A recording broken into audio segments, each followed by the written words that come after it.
A very good afternoon. I was about to say afternoon. It is not afternoon. It's clearly dark out.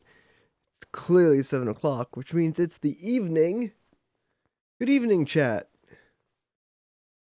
Welcome back to another stream that is by Blockteen, because he was gone for like a week, actually 2 weeks. Where was Blockteen? Oh, we're gonna find out tonight, because I'm going there again, but in Minecraft. No, I'll tell you, chat, because I love you, chat. Much love to chat. So, where was I last week? Oh, actually, last week I was at. I think it was at Epcot last week. Was I at Epcot last week? I think I was at Epcot last week. I think I was at Epcot last week. Anyways, yes, I was. I took another vacation, big family vacation. Well, it was people in my house. There's four of us in the house now. There's three of us in the house now. One of them we left behind in Florida. They work there now, part of their college program. Anyways, I was down in it was cold. It was cold down there, but I was in Florida in the Orlando area for the Disney World. That was nice. But yeah, it was cold. The December the trip I took in December was warmer, all except for one day, but this trip was much the reverse. I picked up a cold and I'm coughing now, so yeah, that happened. Um, so it was cold for like the whole trip, but I think it was last Friday. There was like one day it was warm. It probably was Friday because I was fine up until then, and then I think like Saturday morning I woke up with like a sore throat, possible headache, minor headache. It wasn't a big headache, but it happened. Could I have sickness again? COVID sickness? Probably not. Really, I don't think the cough really started until I got home. Maybe I was coughing down there too. I don't remember. But like I said, I have no idea how it happened. It could have been a tainted cookie back at the resort.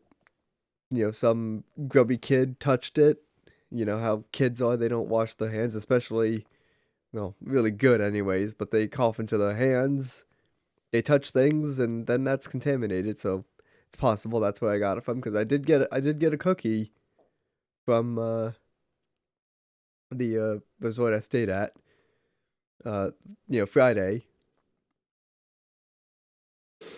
but it could have also been from the meal we had that night. Was that, yeah, that was Friday, because we ate in that.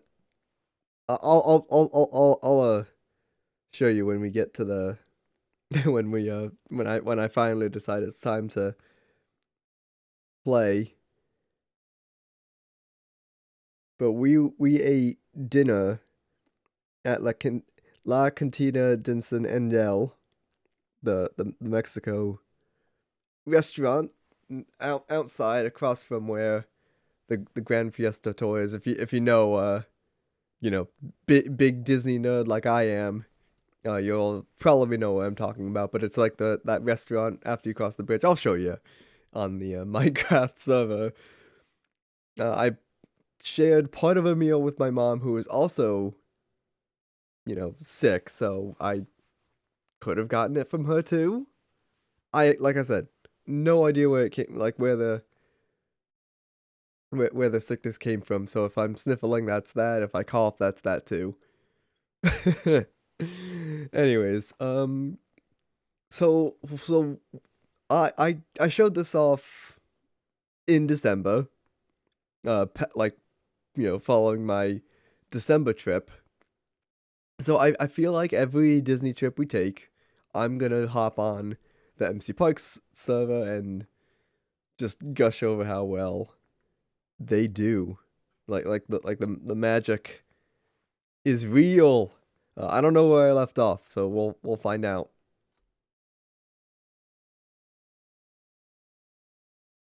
Can I collect my daily challenges? No? Great, whatever. Looks like we are in Norway. All right, cool. So this is Epcot, which is kind of where I wanted to be. I don't remember what we rode the last time. It looks like we got off Frozen, or maybe we are going to do Frozen ever after. No idea. Anyways, I want to I want to show the restaurant that I was talking about where I might have gotten sick from. It is this restaurant on the left here, but it's not the inside part. They have an inside part and an outside part, but it's like two separate restaurants, I think. This is where I ate. It was somewhere in this area. But yeah, this is the Minecraft version of that restaurant. I wonder if it has a sign. Does it have a sign? Nope, it has a light. But this is that restaurant I was talking, where I got sick. Maybe. Or it's had like something, here. Could have been like the table. I have no idea. But that's the restaurant I'm talking about. This ride here, the Grand Fiesta Tour, that was closed. This trip.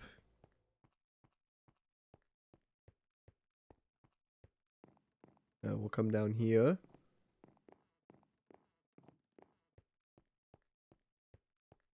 I'll hop into the inside restaurant. We actually was supposed to eat here too. The indoor Mexico restaurant, but we didn't because they closed. Like they had this ride closed. Like this river was drained, so it wasn't really exciting. But we still managed to eat Mexico food, Mexican food.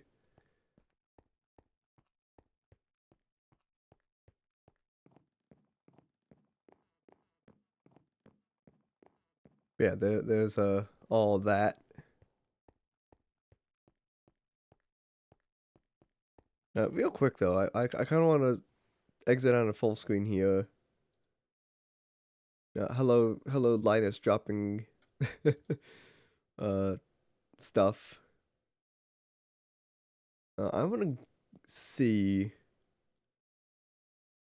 the last thing here. It was the 21st. Nice. Um, I just want to see like what I ended up doing. 5 viewer raid. How'd the stream go? That is end of Journey into Imagination. Because much like Splash Mountain, it was around a long time. This looks like peak 2012. So maybe 2014. All right, so yeah, we had just gotten off Frozen then. I wanted to look up and watch the previous stream to see where exactly we left off. Uh, Unfortunately, I did not do that. So I don't even know if we did a Grand Fiesta Tour either. Whatever. Perhaps I said we were gonna do it, or perhaps I skipped over it because it was closed. No, I think it was open in December, then maybe closed. I don't know. I don't remember. Or perhaps we did do it. Like I said, I don't remember much about the last stream because that was 3 weeks ago.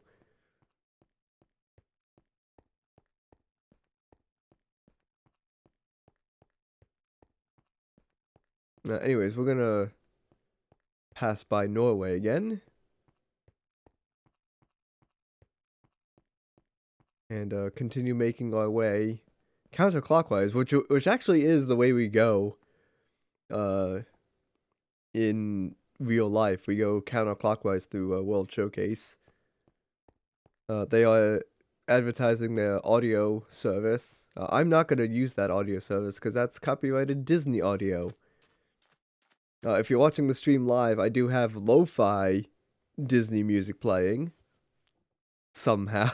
that was just the, you know, video I guess that was playing when I last did my stream. So I was like, all right, let's let that one play because it's Disney on Disney. But yeah, I'm sure like as you like navigate through the park and all, like you'll hear the music of all the different countries. You'll hear the attraction audio too.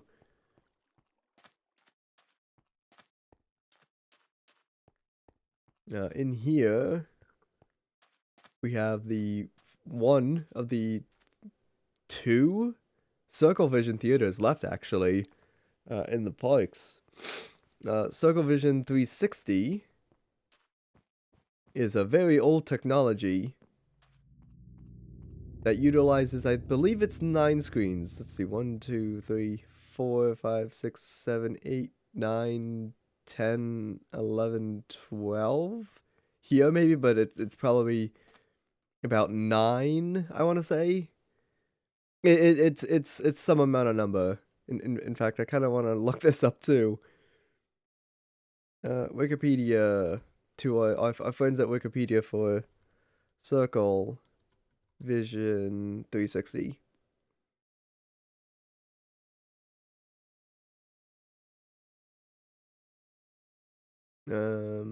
I do want to say it's 9 screens.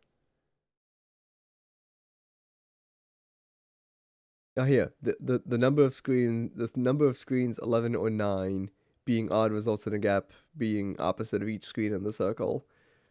So yeah, my guess is that Disney uses 9 screens for their Circle Vision films.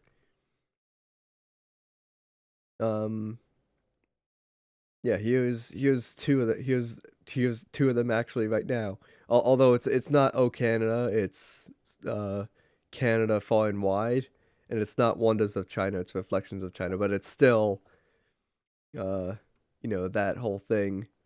Yeah, here. So Canada Far and Wide, Reflections of China. So not many Circle Vision 360 films, but the nice thing about Canada Far and Wide. Oh, Guardian Bear. Yo. Welcome. I'm nerding out about Disney right now. uh cuz I literally like just came back this Tuesday the 14th. Yeah, the Tuesday the 14th is when my Disney trip ended. So I'm exploring the Minecraft version of the Disney parks, and I'm talking about an old technology called Circle Vision 360. Uh, uh, Actually, one of my favorite film technologies that it doesn't get used anymore.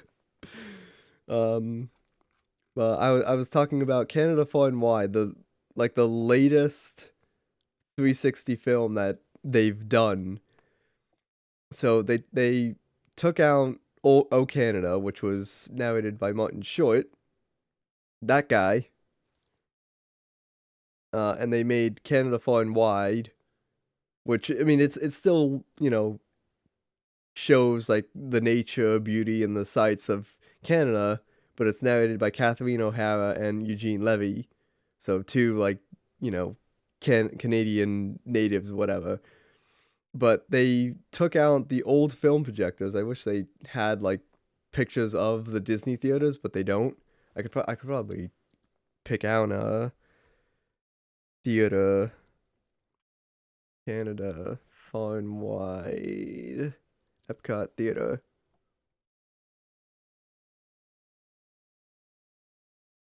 That's probably a good gist of it. Anyways, here let me bring it into a cleaner view so we can get a good look at it.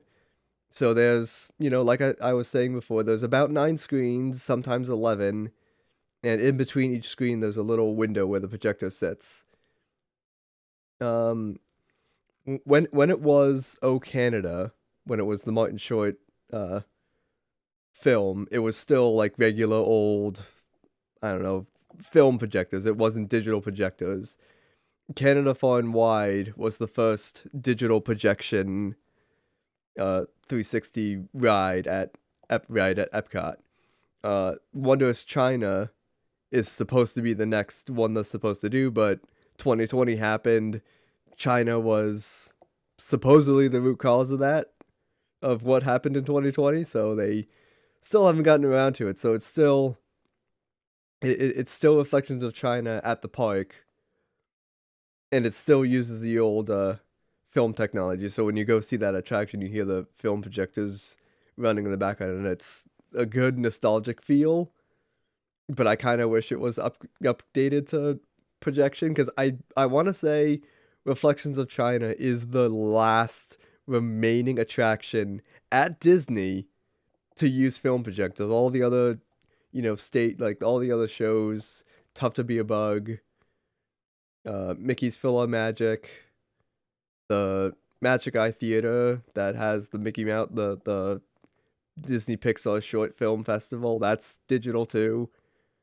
I could just sit here and name like all the shows that are now under digital that were once, film based. Um, but yeah, that's kind of a neat little bit of history. Nerdy history. I'm a big, Disney nerd. Like Monster Hunter Stories nerd. Like I love it all. So like just the fact that there's a group of people out there who also share the same Disney nerdum to, you know, build I know exactly where we are. Obviously, we're in a Chinese gift shop, but I know where we are. I can walk through here a bit and then say I like, because I know how to navigate these parks. Um. So yeah, sorry, Guardian Kuma, if this isn't the most interesting thing you stopped by the stream for. I promise we will get around to some attractions. Unfortunately, Reflections of China is just like it's a film based thing, so they can't really replicate that in the parks. But all the other attractions they do. Last stream I did of this park, this Minecraft server was December 21st. We had just done the Frozen attraction, and that was pretty amazing. As we're transitioning from China, we move into this kind of random part of Epcot. It's really like the refreshment outpost. I think it's supposed to represent Africa. Yeah, there's that. There's no like, I mean, there's shops here and everything, but that's vaguely it. It's, shops and some like snack stand. Fine, you don't really play Minecraft, but I thought you would stop by, say hello, send a follow. Yeah, of course. I do appreciate the love and the fellowship of everything. Anyways, transitioning from that area, we come into Germany. All the armor stands are loading in too. Again, Germany doesn't really have much of anything in terms of attractions or anything like that. They did, however, plan an attraction for Germany, the Rhine River Cruise, I think it was called. They planned the entrance to be this archway, and where this nice little German sign is, but they ditched that idea like very early on in Epcot's development. I think the restaurant was part of the original vision, And that exists. Oh, they got performers. Look at that. Look at them go. And I want to say the exit to the original, like that Rhine River cruise would come out into the restaurant, but I'm not sure. Information regarding the attraction is vague to say the least. Most it's like speculation, rumors, that sort of thing. Exit, please.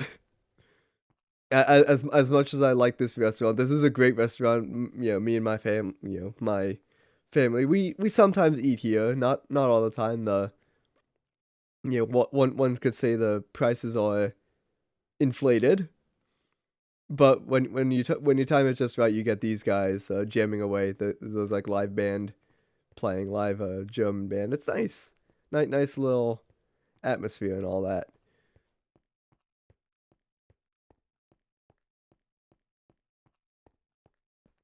So we'll continue making our way counterclockwise through World Showcase at Epcot.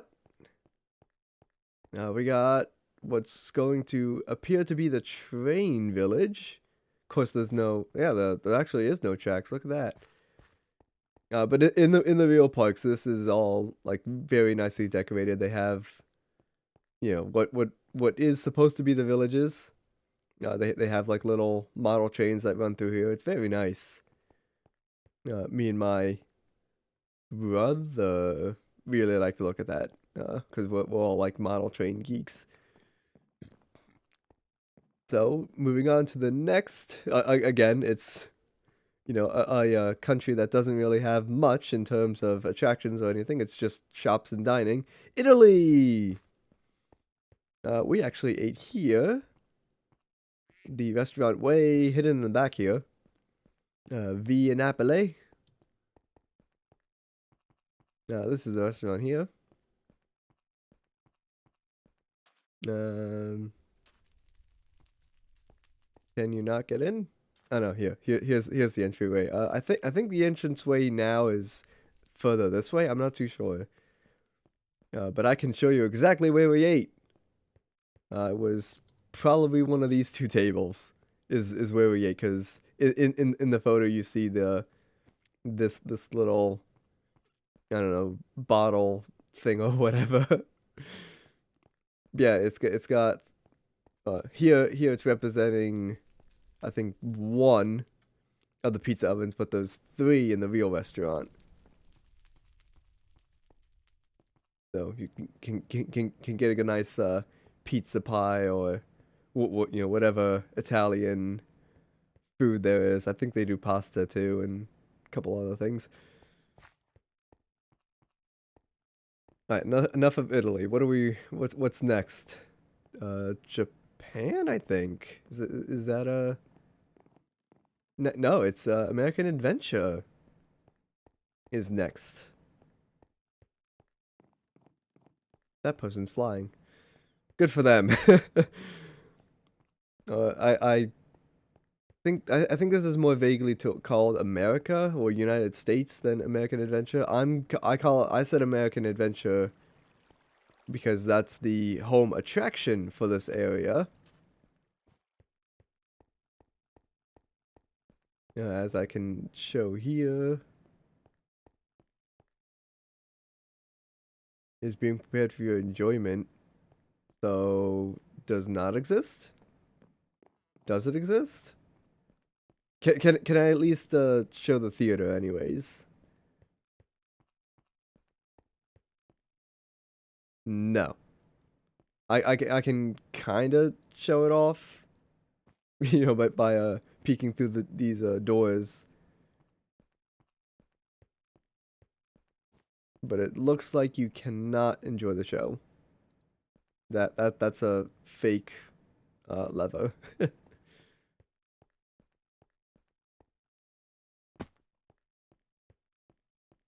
They have the American Heritage Gallery, which is in the past this was one of those galleries that would like change throughout the year, but I think they've stuck with the American heritage and all that stuff.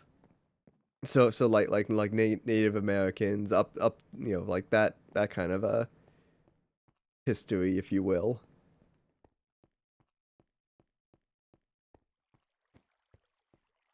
Are the exit doors open?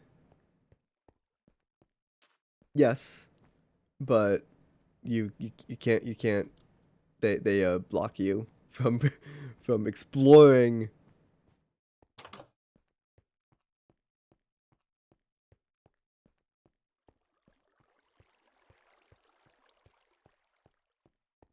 Anyways, now moving forward, I really wish like I could show like the theater itself,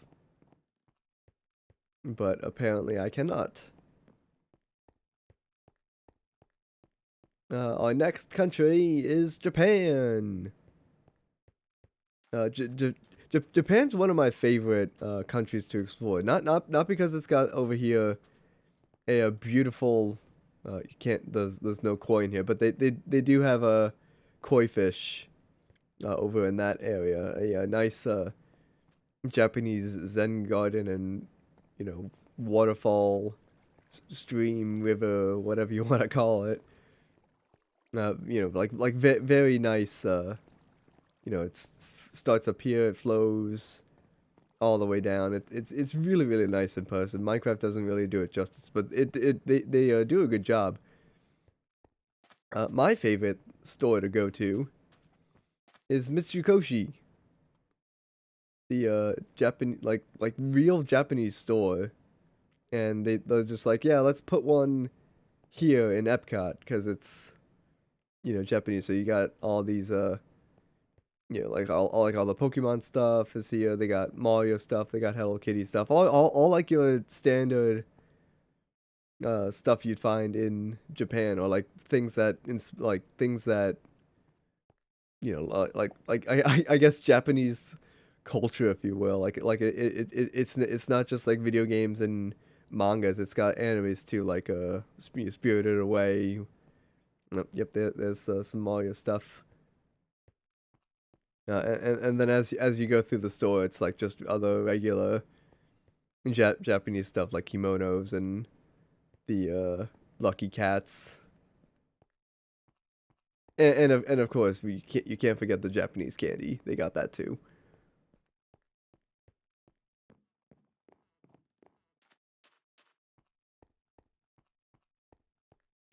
So moving forward again to our next country.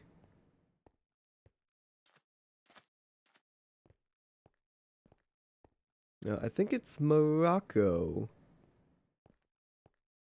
It is Morocco. See, I know. To be fair, chat, I was just there like a few days ago, so of course I know which countries are coming up next. And again, Morocco is just another one of those. It's got shops, it's got restaurants, it's got little stands, much like Morocco is. I wish I can get the genie lamp. Nice.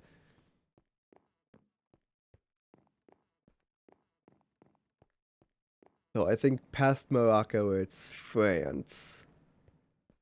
I believe that's the next country, and I am right.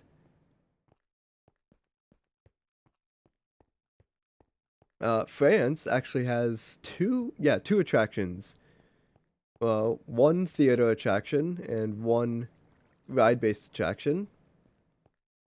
This is I'd call it a 180 degree circle vision type theater. They have the curtains closed right now, but this is Impressions de France, which is, it's like circle vision, but it's not full circle vision as shown here. This is like the end of the screen right here, so it's from this point all the way down. And I believe this is only five screens slash projectors. This one was also a film based show, but it's recently got the digital projection treatment. So instead of three separate screens, five separate screens, it's one whole continuous screen, and you just kind of see the borders in between each, like where the projected image cuts off. Still convincing enough though. This actually was not a show we got to see either trip in December or January.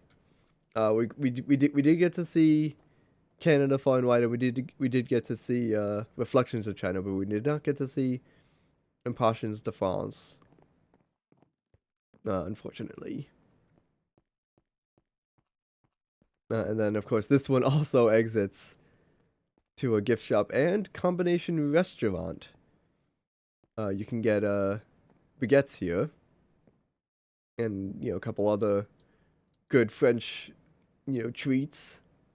And in fact, I think it's not really a restaurant. I guess it's quick service, but they do have like other like they have sandwiches and stuff here. I don't think we can get those here. And then here's like ice cream stuff. Yeah, parfums, sorbets. If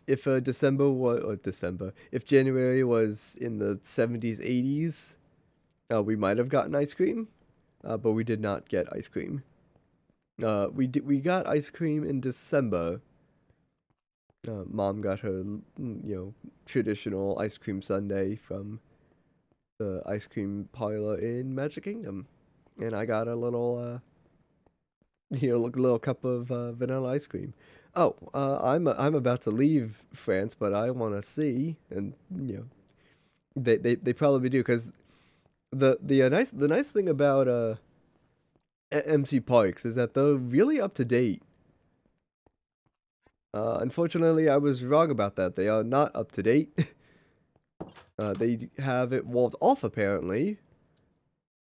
Can I? Yes, I can. I can. Go out of bounds briefly. I guess the walls kind of here. To kind of say that like it exists, but it's not prepped and ready yet. Down here is quite a complete area. Not gonna lie, I thought it was. I expected less completion than this. But this is the latest yeah, I'd call it the latest addition to Epcot. They don't even have the frame set up yet, but this is Remy's Ratatouille Adventure. I want to say it's a one-to-one copy of the one in Disneyland Paris. I wouldn't know because I haven't been to the one in Paris. Um, but yeah, like this is not a bad area to explore. But then again, they have it walled off because it clearly looks incomplete. I mean, the fountain's kind of complete. It could probably be a bit better than that, but they also don't have, the item frames are blank. The attraction's like not even open yet, so I probably shouldn't even be back here. But it's good to see that they have it built. It's just that there's nothing to see back here. You can get the merchandise though. Much of the Remy stuff's back here. I'm gonna get it. I'm gonna get out of here before someone sees.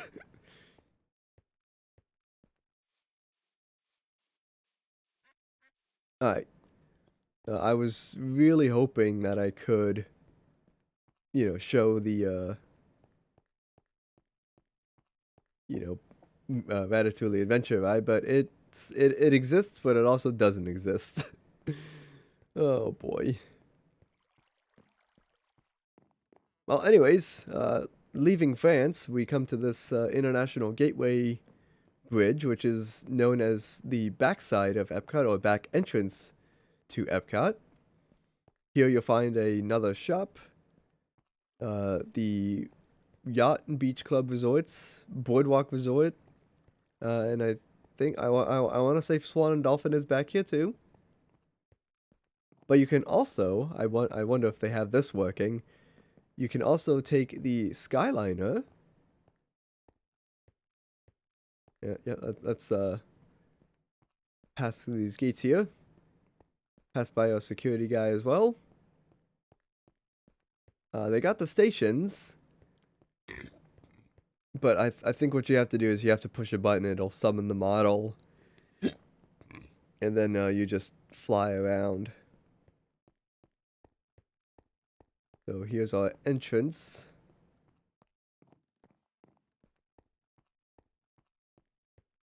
This is not part of Epcot. This is outside of Epcot now. But since we're here, I do actually kind of want to check it out because it would be cool to see if the Skyliner actually works. Oh, there's someone here. No, I went the wrong way. I have to go this way.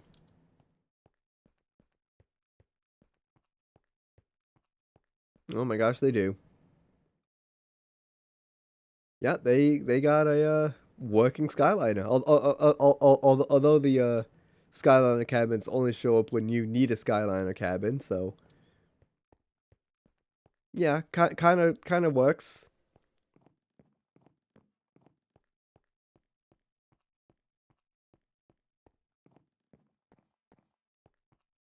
But yeah, taking the Skyliner can so Skyliner only has I want to say four, maybe five different places you can go. They have the Epcot one, which is the one I saw here. That'll take you. Uh, that one will take you to Disney's Caribbean Beach Resort and Disney's Riviera Vacation Club Resort. You'll stop at the Riviera Resort first, and then you'll be sent along to Caribbean Beach Resort. From there, you can transfer to Disney's Hollywood Studios, which we might actually do if we finish with Epcot here. And then from the Caribbean Beach Resort stop, you can go to Pop Century or Art of Animation. They share the same lines. And after exploring International Gateway, we come to United Kingdom, which again doesn't have. Yeah, I mean it's got restaurants, it's got a whole lot of shops, it's got a live stage band thing going on back here. They were planning on having an attraction here, some Mary Poppins thing, if I remember correctly. It seems like they have since abandoned that idea, which it's kind of sad because it would have been nice to have a Mary Poppins themed attraction here. I would think it would take off. Take off. It would be something like the Peter Pan's Flight attraction at Magic Kingdom, I would think. But then again, it's just concept pictures, and that's about it. Moving on from United Kingdom, we have Canada, the place we were just talking about. Up this way is kind of like the like where all the shops are. They have all the shops up here. Most of this was actually walled off when I was there in January. I don't know if it was walled off in December though. But back through here is Canada Far and Wide, the latest Circle Vision film, and I think that's where we are now. Yes, that's where we are now. Oh my gosh, it's black. I guess they have it walled off. Alright, good job, MCParks. But what if I go this way? Towards the exit, it's probably gonna be walled off again, I bet. Whose idea was it to do Epcot anyways? Yeah, it's the same thing. That's kind of weird though that they have, the Circle Vision built for the China theater, but the Canada theater is just black. Well, black walls. I mean, like you can't go inside. I have no idea. And with that, we have completed our tour of World Showcase in 2 streams because I partially started in December and now it's January. No, I feel like I might have skipped a whole lot of Epcot. I know I did Journey into Imagination because I have a nice little cute Figment shirt or Figment armor, uh, piece of armor. But I actually kind of want to see though. I don't think I did the Land Pavilion. I don't think I did Guardians of the Galaxy, if they even have Guardians of the Galaxy, or if they have like well, what's the other test track?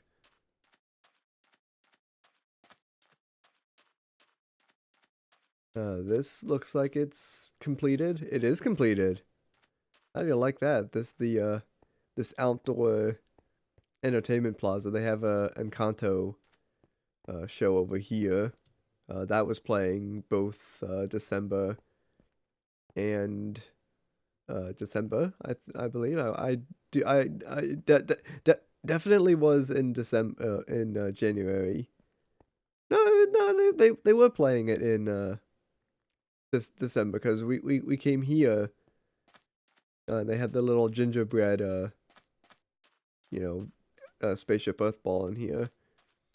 Uh, this is now a showcase of 30 years of Disney on Broadway. I think that's open now. Epcot's also doing its Festival of the Arts now, so that's kind of cool. I'm gonna go this way towards the Land Pavilion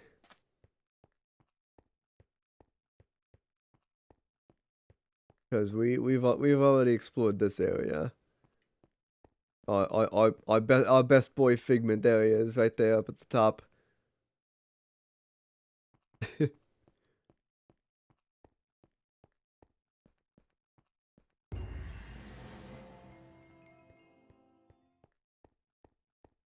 All right, so I guess I skipped World Nature.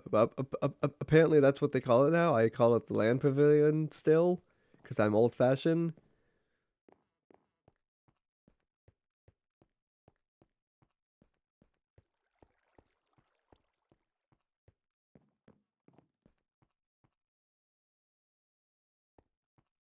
A sign.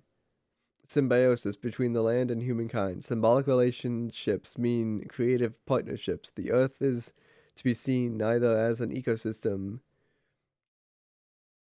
to be preserved unchanged, nor as a quarry to be exploited for selfish and short range economic reasons, but as a garden to be cultivated for the development of its own potential.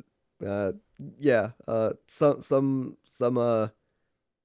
that guy Pulitzer, that guy, that person, who won a Pulitzer Prize at Rockefeller University. Oh, the doors slide open. I love that. That's kind of cool. That's actually really really cool. Anyways,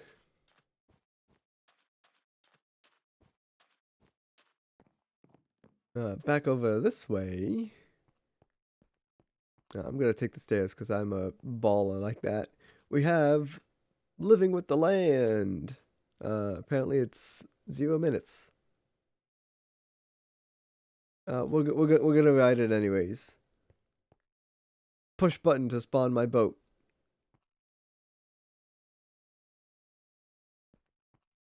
I'm gonna get right here.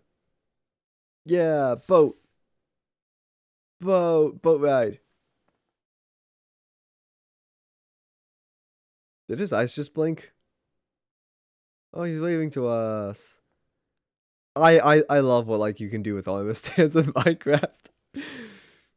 Like armor stands, models. It's amazing.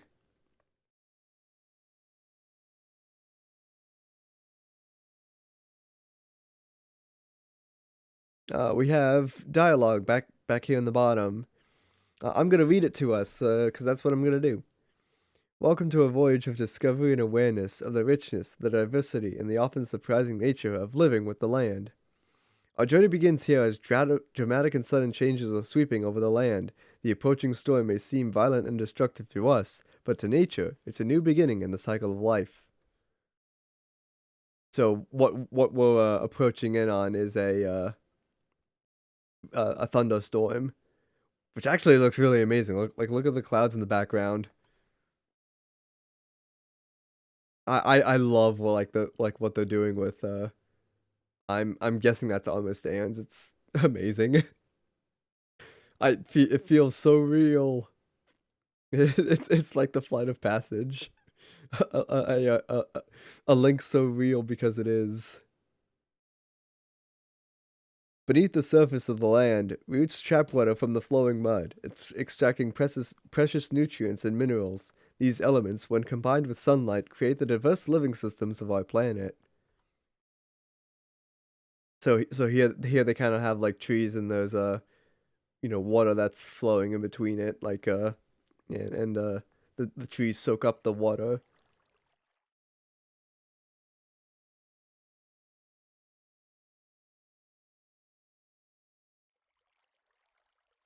One of these living systems is the rainforest, home to the most amazing concentration of life on our planet. These dense and beautiful forests cover only a tiny portion of the Earth's surface, but they contain more than half of its plant and animal species. Rainforests are also extremely rich and productive living systems, providing us with oxygen, food, medicine, and other elements essential to our lives. Yep, so they got waterfalls, they got trees. The waterfall in the actual ride is more impressive than this one. They got parrots and gators and monkeys. In the desert, nature has created a very different but no less beautiful living system. And while this arid landscape may seem lifeless, it is very much alive. The plants and animals that have learned to survive in these harsh conditions make use of what little water they can find and avoid the scorching rays of the relentless sun. In the real attraction that's heated in this area, so it feels like an actual desert. Yeah, and the sky in the background changes too.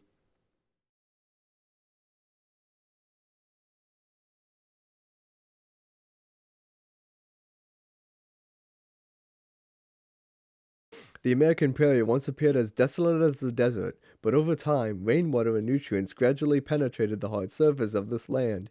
Even the hooves of the mighty buffalo helped create the rich soil that would one day become home to the American farm. So there's the bison right there, and there's the little prairie dogs too that go up and down. It's really adorable that they just go up and down. Yeah, and then in the background there's like a thunderstorm going on, and it's got fire in it and everything. And then over here we got a farmer's house with a chicken, a dog, more chicken over there, and then some goats. Yep, there's the goats.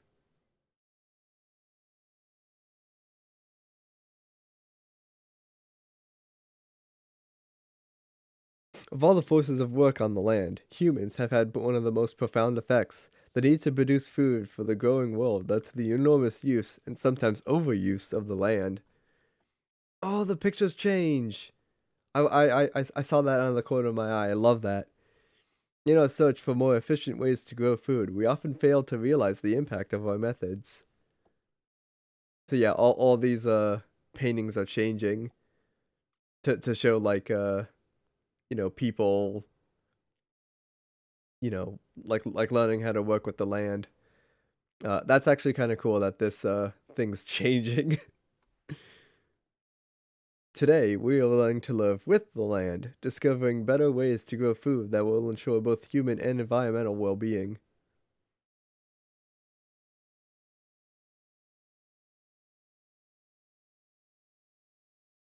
Yeah, these painting images are actually pretty cool.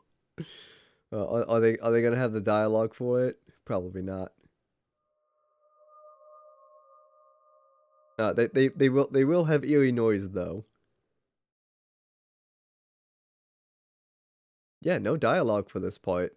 but still impressive, like what they're showing here.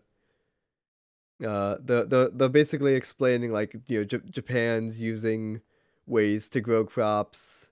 Epcot's fighting pests using natural predators like ladybugs and wasps, and other beneficial ways to help control or way of life.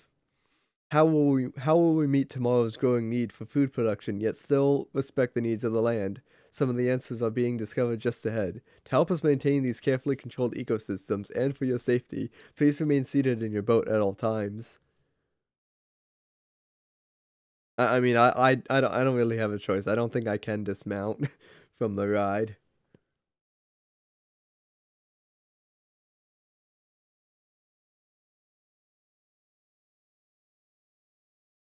There should be dialogue here for me to read. There is not. That makes me sad.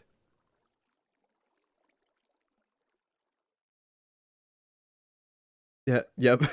The tropics are home to the greatest diversity of plants on the planet. Many of these, like papaya, bananas, cacao, coffee, and rice, are all well known around the world. I think we missed a line there because they say like "Welcome to our living laboratory," where scientists from Epcot and the U.S. Department of Agriculture and stuff like that. Many of which are in vitamins and minerals, while others are well adapted to growing in less than ideal conditions. Some, like the water lily, thrive in wet, swampy areas and waterways. All parts of this plant, even the flower petals, are edible. The starchy root of the plant has long been used to make flour for baking. So I feel like we got some hiccups there, and the dialogue just couldn't keep up. That's my guess, anyways. Because we're passing the bananas now, and usually there's dialogue regarding the bananas, but that didn't happen.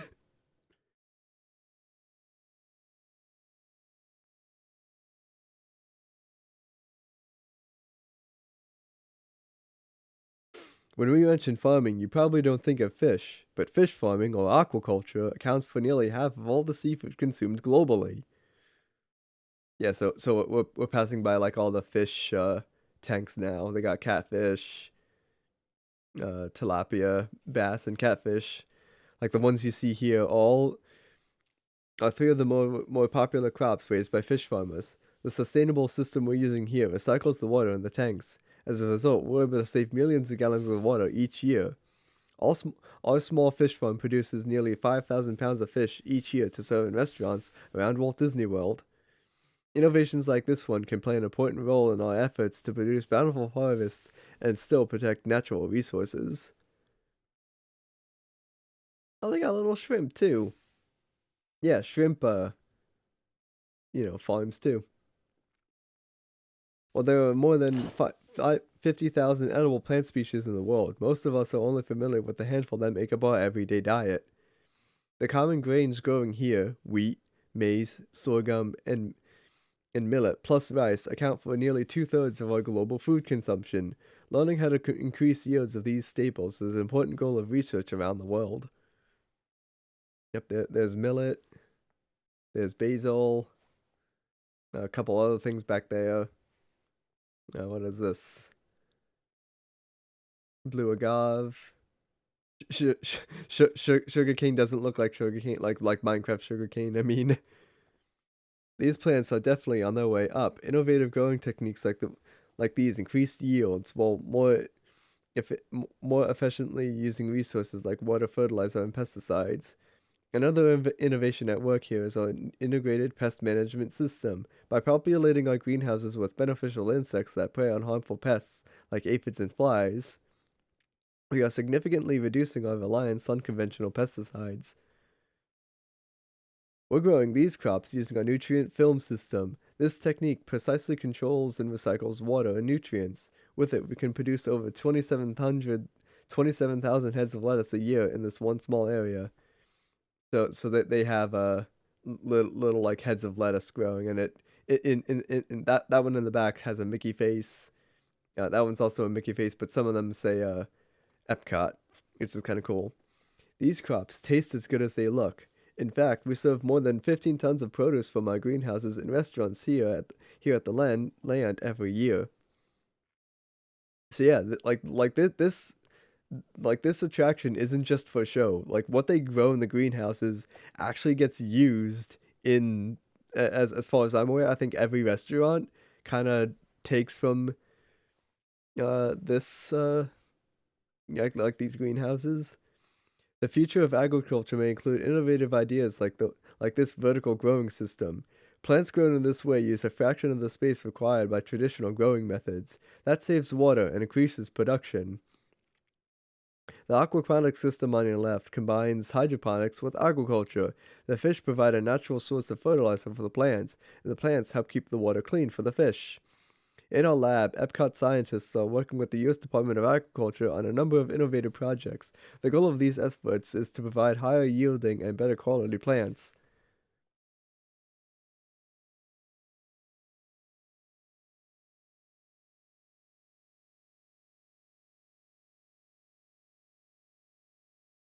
And that's basically the ride.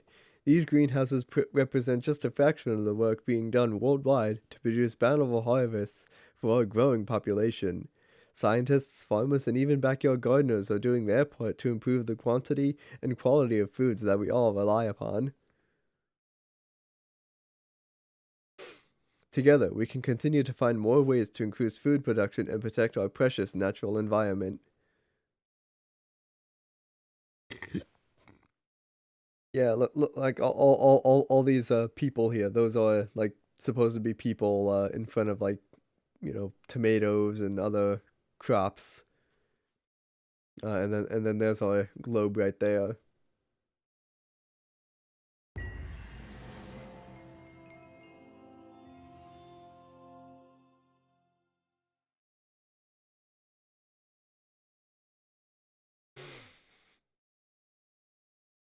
And that's living with the land basically. I'm surprised I skipped over this ride in the last visit to MC Parks,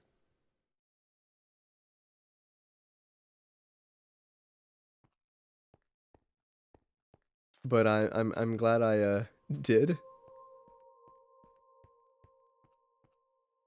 Oh, they have rope.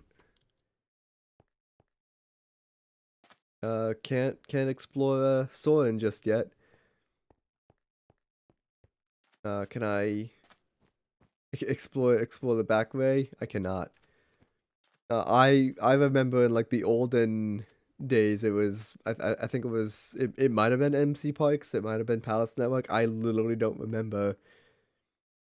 They did actually have a Soren experience, but it wasn't like like this where it has like actual models and everything. It was just like mine carts that vaguely like represented what you were doing. I mean the whole experience was good, but it just felt kind of weird with the whole minecart track just seen in the distance. But it was like the sort of attraction that I remember.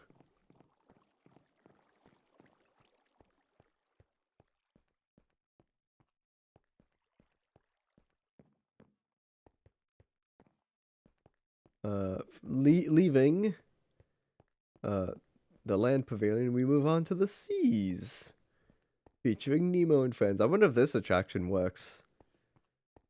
It probably does.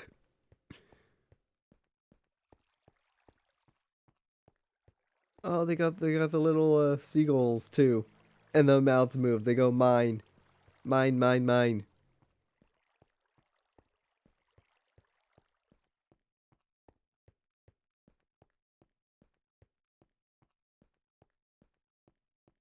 So we are walking on the beach, as far as I'm aware. I think you're walking on beach, and then it slowly becomes boardwalk.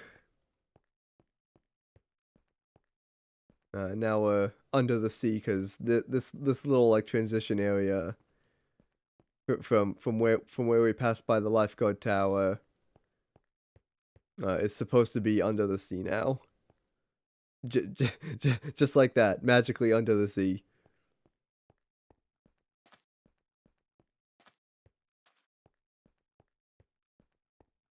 Of course, I'm gonna be a good guest and I'm gonna walk through the queue like a normal person. I'm not gonna hop fences or skip the line.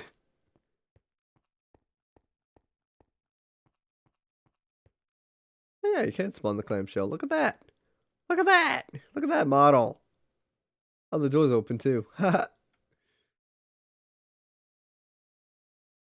right, Finding Nemo attraction. Show me what you're made of.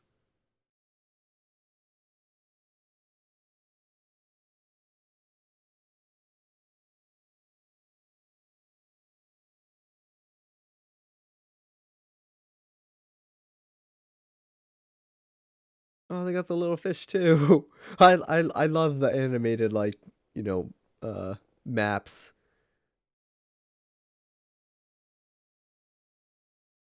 That's actually really cool that they do that.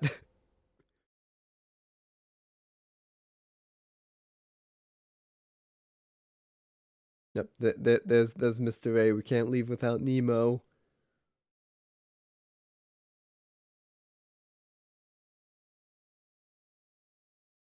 No, uh, in-game text dialogue for this. I'm guessing this is purely uh what's the word?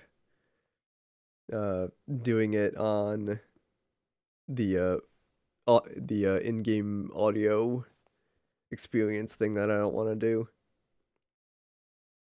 But yeah, they capture the animation pretty close actually. Oh, it's jellyfish, not the jellyfish.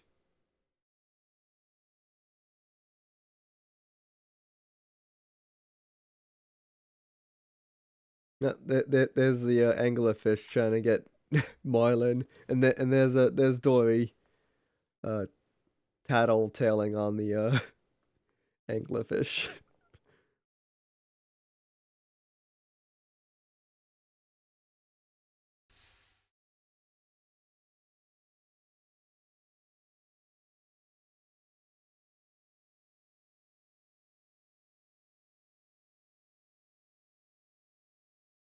There's one of the sharks, Anko or Chum, I forget who it is. There's Bruce. Nemo should be there too, but I guess not.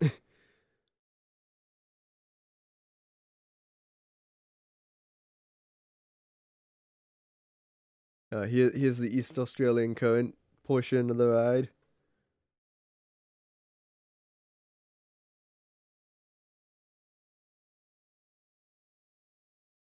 Which actually kind of looks cool with the particle effects.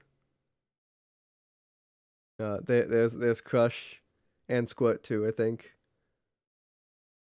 Yep. Nemo's in there too.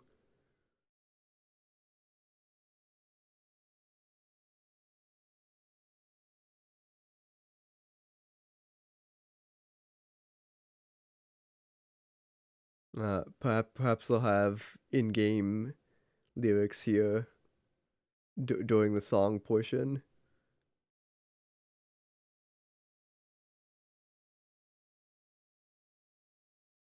Nope, I guess not. Here they're singing the song from the stage show, the Finding Nemo the musical, in a big blue world. So my guess is that the you people behind the like the soundtrack for this ride also did the stage show.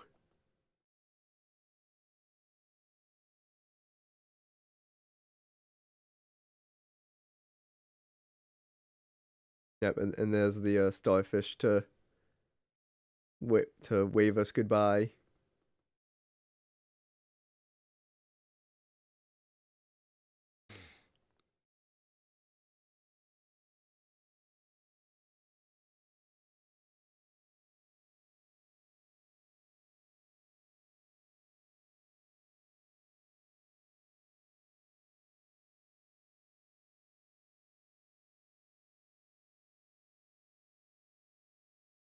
And that's the Nemo attraction. The Seas with Nemo and Friends. Oh yeah, door's opened. Uh, there it goes. Yeah, let's go take a peek. Oh my god, manatees! They move! You can't see the manatees anymore. They got rid of them. Oh, I can't. Now who do we have? Lou and Little Joe. Cool. We have other fish. The fish vaguely resemble players, which is kind of weird.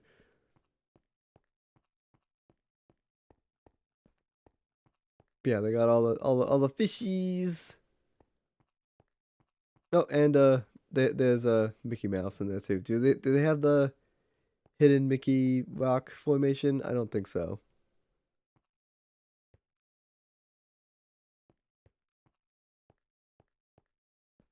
No, doesn't look like it. You can see the attraction artwork from up here. That's kind of funny.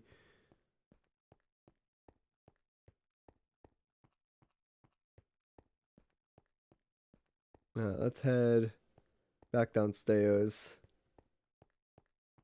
Total Talk with Crush does not exist. I mean, you can peek through it and see it, but that's about it. I can get cool much. I can get Seagull. I don't want Seagull.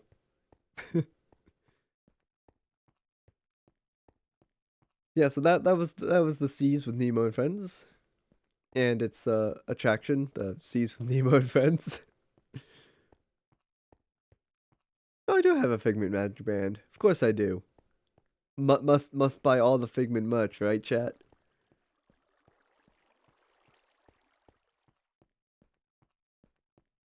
Let's see how the Moana or the Journey of Water inspired by Moana looks. Oh yeah, all the signs are interactive too. So here we have the water cycle. Water connects us. All of the water in the world consistently circles the planet, from the skies to the seas and back again. It brings life to each of us in turn. The global cycle of water connects us all. This is the only water we will ever have. If we can conserve it wherever we find it, everyone will have the water they need to live.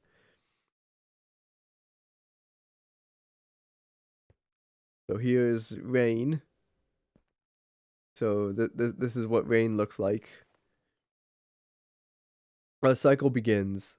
Born as drops of water high in the sky, rain falls from clouds to the earth. It renews everything it touches. Eager to explore this, gentle water tumbles down the mountains, filling the world with its happy music. Its song invites us to play and relax.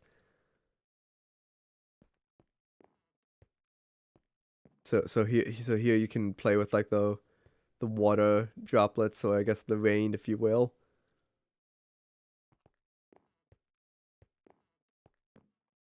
Uh, Exit? Nope. Game's like, no. Here's stream.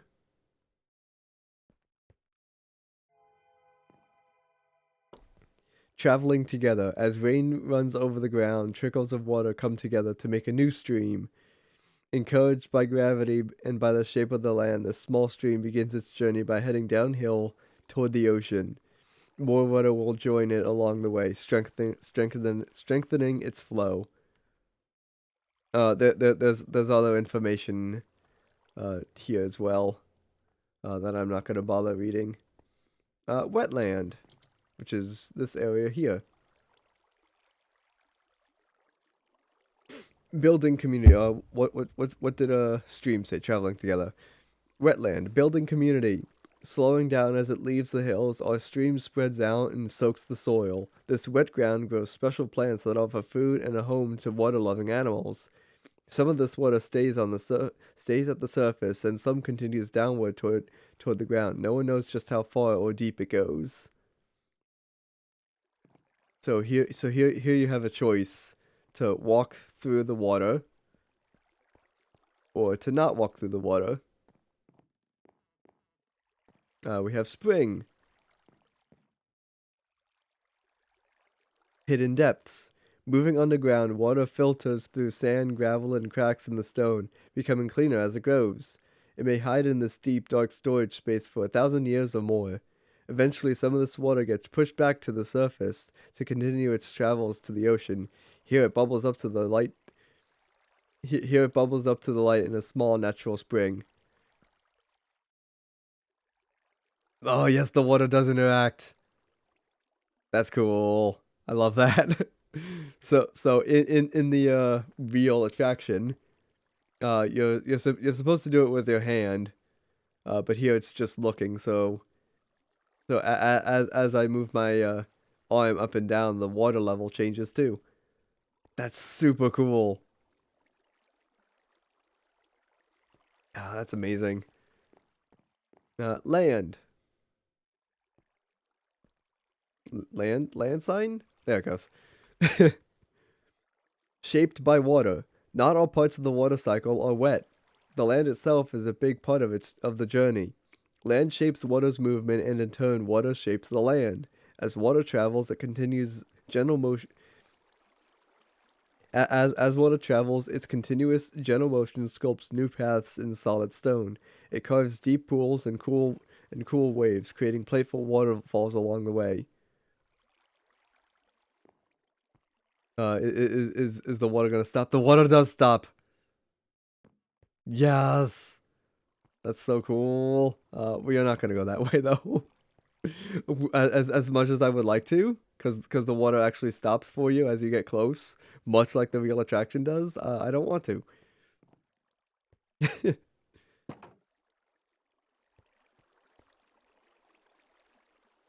right, we got that one. Uh, this one is lake. All water is connected. This little lake is continually being refilled by water coming from different sources. The water has been changed by different places it passed through and the people it met along the way. Now it combines and continues as one. In this way, we are all connected by the movement of the water cycle. The water we touch today will visit someone else tomorrow. Yep, there's a Tafiti from Moana.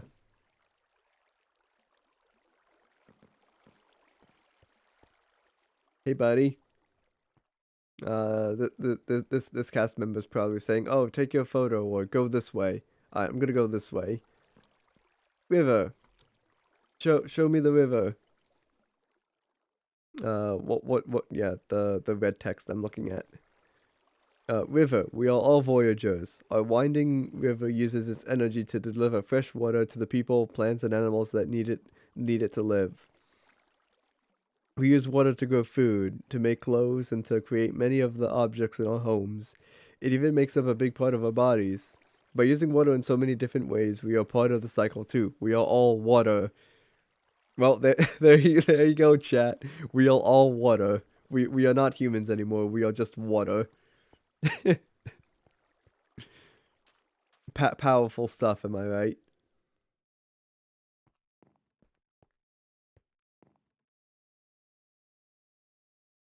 Yeah. Do it again. Ocean waves. Wave your hands to the sky and you make little ocean waves. Here's the sign for ocean. Sign for ocean. Hello, sign for ocean. There it goes. Took a while. Ocean. The ocean is our friend. Arriving at this joyful tide pool, our water is ready to travel beyond the reef, just like Moana. Most of the planet's water wanders in the ocean's currents. The movement of these currents unites all of our continents. It shapes the climate and even provides us with much of the air we breathe. The ocean is truly a great friend of ours.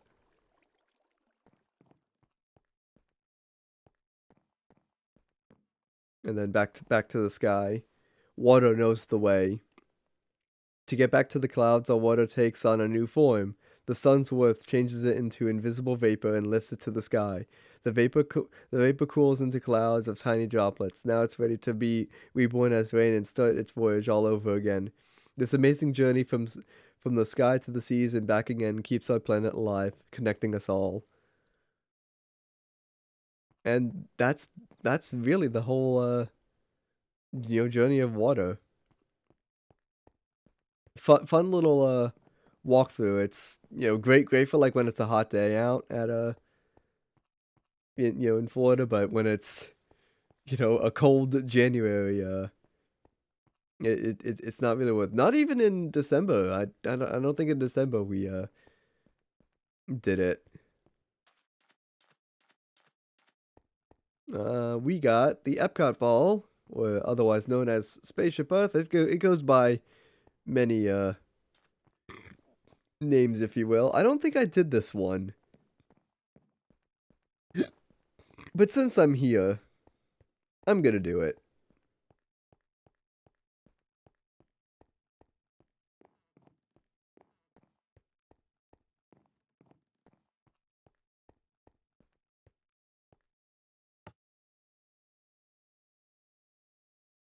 Vehicle, here it comes.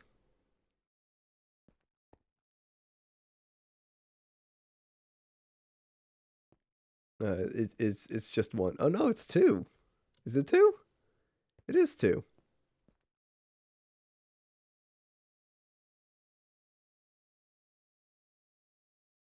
All right.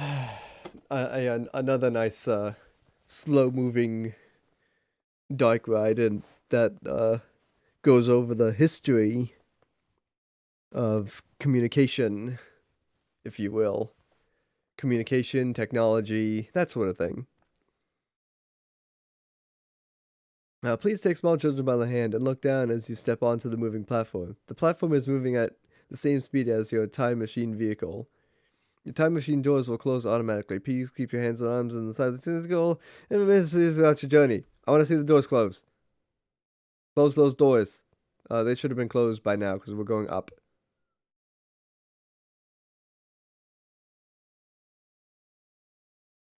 I guess they're not going to close.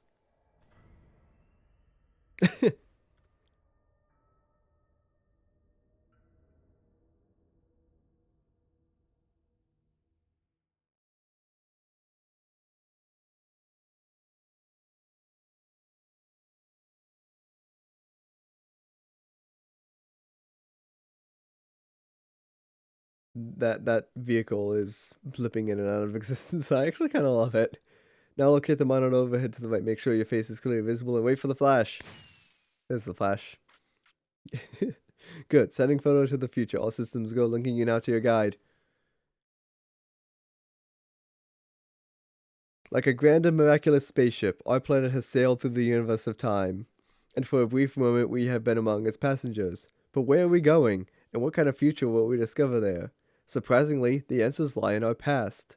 Since the dawn of recorded history, we have been inventing the future one step at a time. So let's travel back in time together. I'll show you how our ancestors created the world we know today, and then it will be your turn to create the world of tomorrow.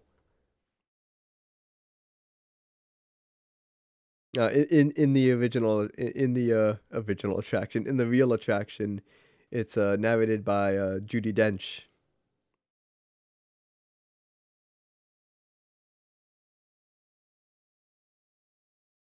Here in this hostile world is where our story begins.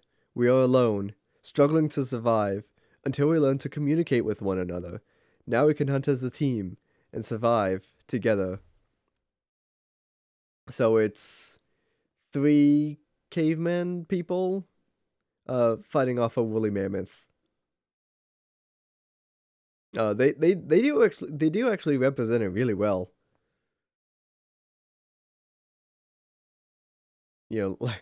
Like I said, those armor stands really do help convey the story. They don't need to rely so much on like map item frames. It takes 15,000 years to come up with the next bright idea, recording our knowledge on cave walls. There was only one problem. when we moved, the recorded knowledge stayed behind. So again, it's cavemen with you know, other cave people writing knowledge on the walls. Now let's move ahead to ancient Egypt, because something is about to happen here that will change the future forever.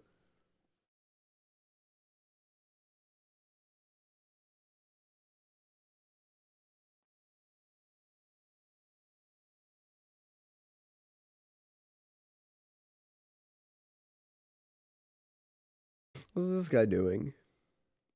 This unknown Egyptian pounding reeds flat is inventing papyrus, a sort of paper.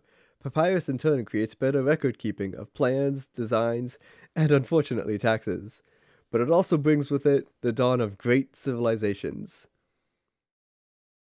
No chat, no chat. This unknown Egyptian is not creating papyrus, that skeleton from Undertale. Although I did make a video about that, a funny meme video back in like 2017, I think.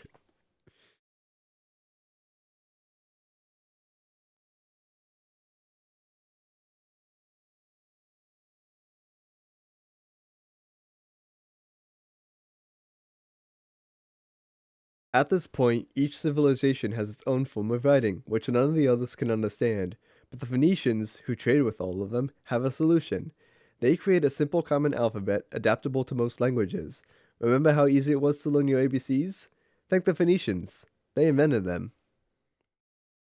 So yeah, Phoenicians on a boat, trading. The ancient Greeks were great inventors of the future. First, they established public schools, and then teaching an intriguing new subject called mathematics. And with math comes mechanical technology and the birth of the high tech life we enjoy today. So, again, it's, scholars and guy with a thing in his hand. With lessons learned from the Greeks, the Romans create a powerful empire. To move their armies around, they build a system of roads all over the known world. Rome built the first World Wide Web, and it's leading us into the future. So again, the horses and the you know trade talking people.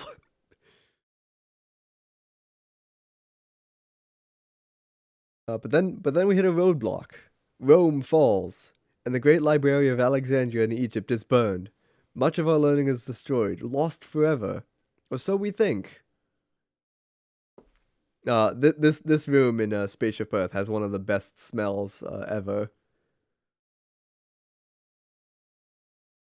It turns out there are copies of some of these books in the libraries of the Middle East, being watched over by Arab and Jewish scholars. Call it the first backup system. The books are saved, and with them are dreams of the future.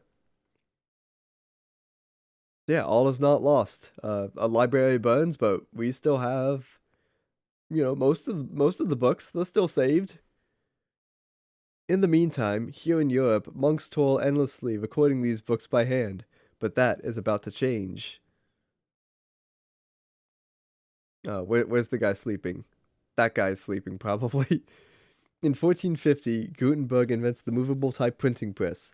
Now knowledge can travel as fast as these new books, and travel they do. Books make it easier to invent the future in every field, and the result is an incredible explosion of innovation that we call the Renaissance.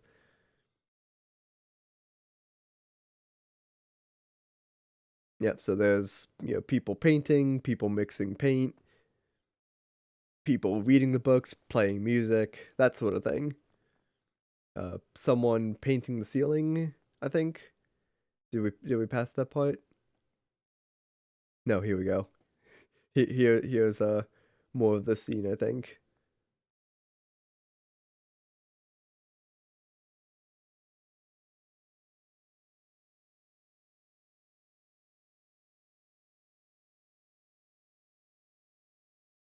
Yeah, here's no, this is a different scene now. We're in further along in communication technology now.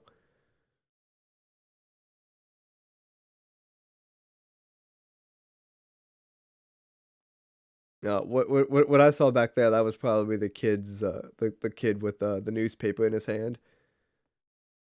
That's what's being represented here now.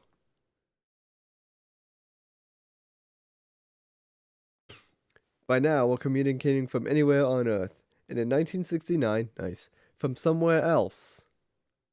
And then we hear, that's one small step for man, one giant leap for mankind. To send a man to the moon, we had to invent a new language, spoken not by man, but by computers. At first, very large, very expensive computers, but we see the potential. So this is a big, like a big server room, if you will, with reel to reel machines on one side, blinkety blinky buttons on the other side.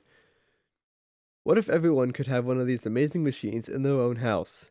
There's just one problem. They're as big as a house. The solution comes in, of all places, a garage in California. Young people with a passion for shaping the future put the power of the computer in everyone's hands. Together we form a super network that goes with billions of interactions, and once again we stand on the brink of a new renaissance. Yep, so there's some guy in front of his computer typing away, bloop bloop bloppity bloop.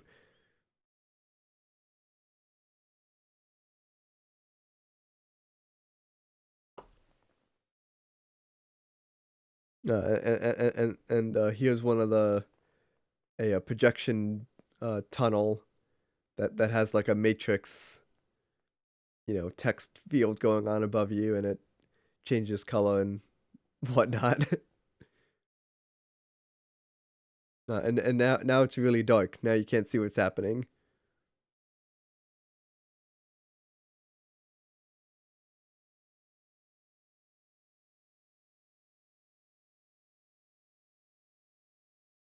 Pretty soon we'll catch a glimpse of the mate the like the big reveal.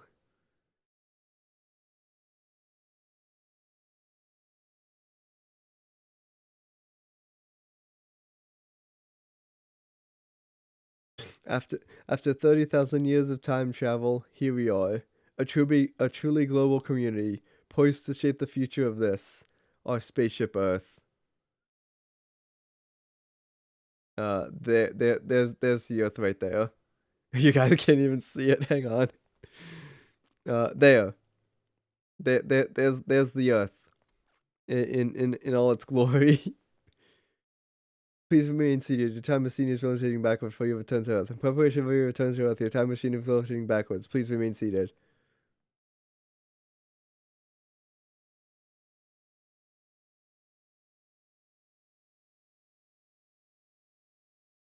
Yep. So now you're traveling backwards, back to the end of the ride, and you know.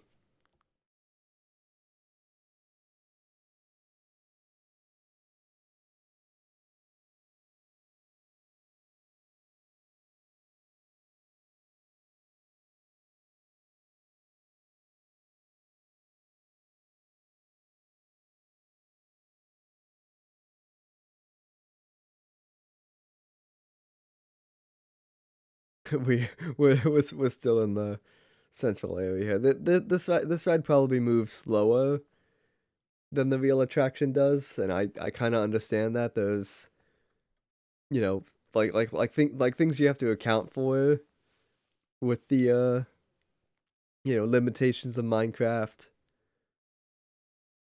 and of course the overall lag of the server too. Honestly, lag of the server hasn't been that bad today. Let's have some fun creating the future, shall we? On your computer screen, answer a few questions for us. Then we'll show you a world custom made just for you. Ready? Oh, you can actually do this? Home. Where would you like to live in the future? Let's do the country. Hardest decision. What to wear every day. I like to start every morning by watching TV. What chore do I enjoy the least? Cleaning the house. What What what would I rather have technology do? Remind you not to forget your belongings or make custom clothing. Not to forget my belongings. How do I want to travel in the future? Car that drives itself. Well done. Now with the long answers, let's add some amazing new technology that we happen to know about. That's actually kind of cool that they have you customize your experience, if you will.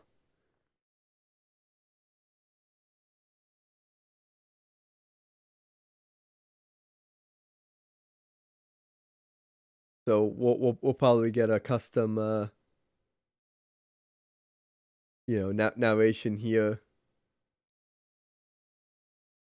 in the form of a text message, I believe.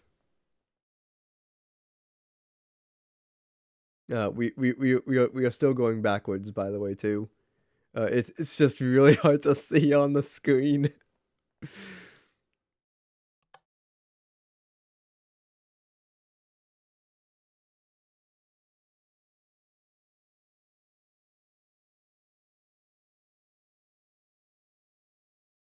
Maybe we're not. No, there it goes. And now I believe your future is just about ready. Let's take a look, shall we? Your future. Welcome to your future, or should I say, your future? Oh, I see. Your future is the guy. Here in your future, getting away on vacation is a breeze. Your smart suitcase knows where you're going and what you'll need. And with solar power from your home's fueling station, you're off. You won't have to worry about your pets while you're gone, thanks to handy household robots. You'll leave your city home in an ultra light, ultra powerful, totally networked family car that can take you anywhere.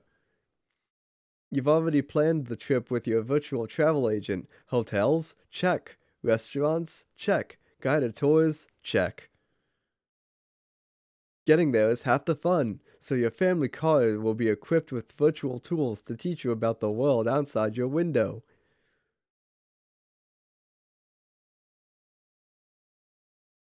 You'll travel quickly and safely to places you can't imagine visiting today, and the moment you arrive at your ultimate vacation destination, you can dive right in to the future.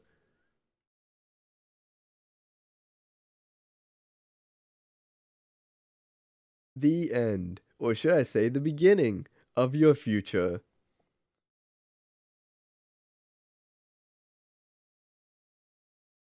Oh, vehicle's turning around now.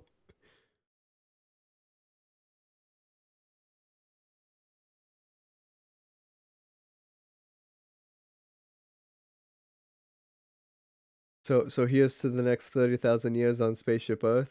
Well, no one knows what we'll see or do, and I do know it'll be quite the adventure, right? Come on, GD Dench text.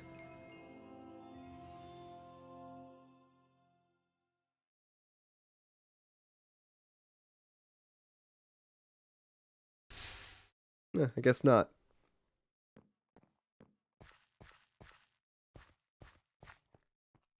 Well, it was actually kind of fun that they have that customization in it at the end there.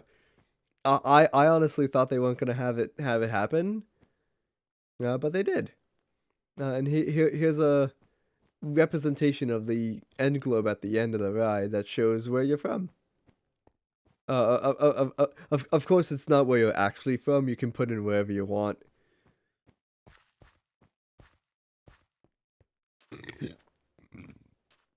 And that was that.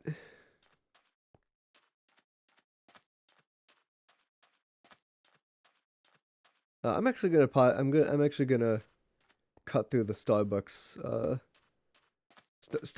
and Connections Cafe to see what I can do to see what Guardians of the Galaxy looks like. I imagine they have the ride, seeing as they have a spaceship Earth, a ride vehicle that rotates in all directions.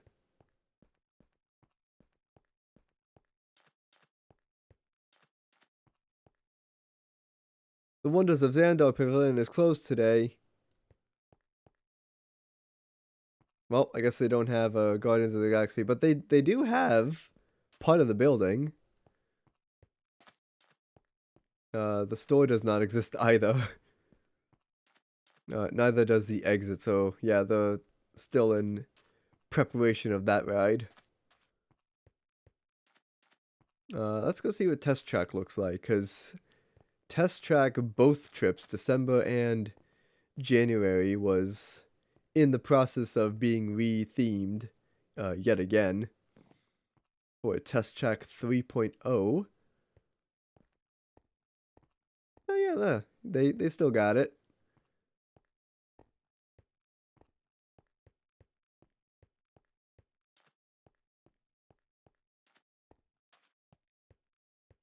Yeah, so let's enjoy the like this is probably the last I'll be able to see of Test Track 2.0. Oh, please use Studio A.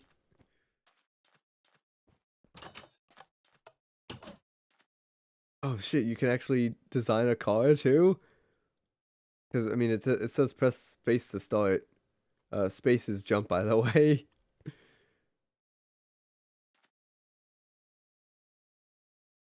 Uh, yeah, I guess it doesn't work. Well, that's sad. Oh, now I can do it. Oh no, it actually works. Let's go. I want this one. Oh, yeah, space bar to click.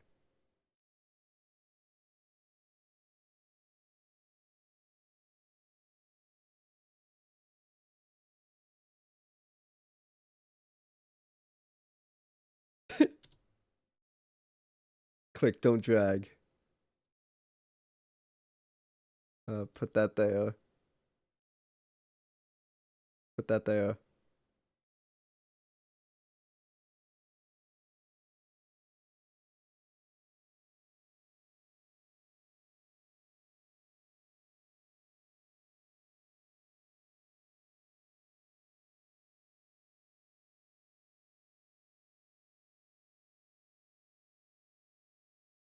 3248. 6218. No, I'm gonna go whatever this one is.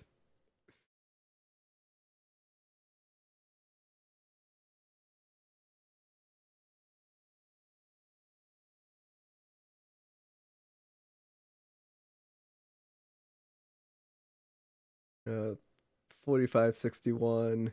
Can I balance that out? 4760. I don't think I can balance this out.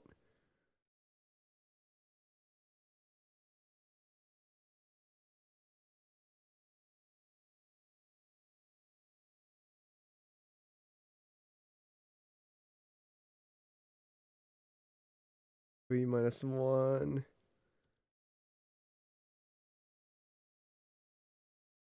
One minus one, so plus three minus one.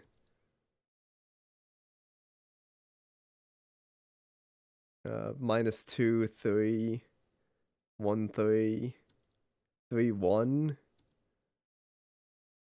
Guess I'm going with that one.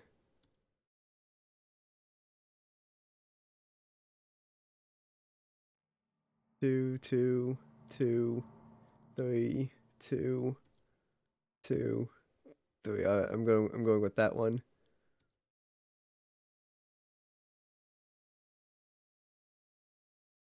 Two, three, six, six, two, five, five, five, two, five, five, one.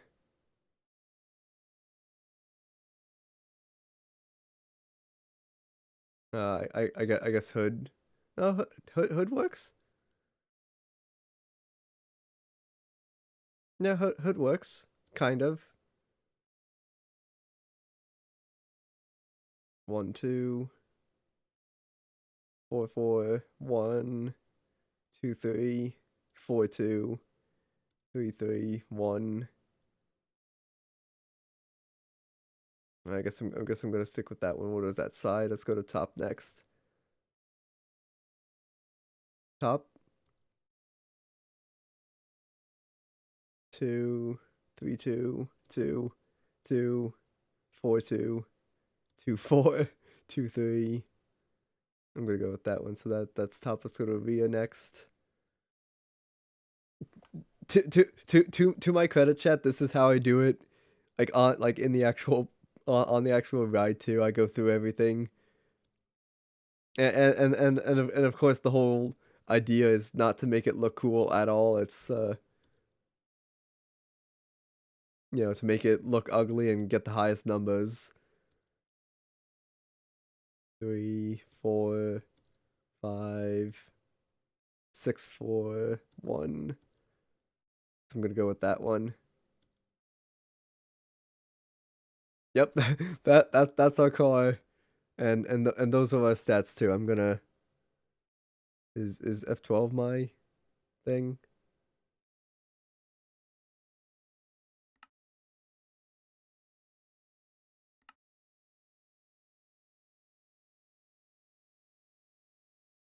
No, it's that one. I'm gonna take a picture of that. I see the item frame is for ride images like that. That was so fun. Much like the actual attraction is. Just to go and design a silly car like that, and that they can replicate that in Minecraft. Like what I was doing, that was blowing my mind. Proceed up here. Button.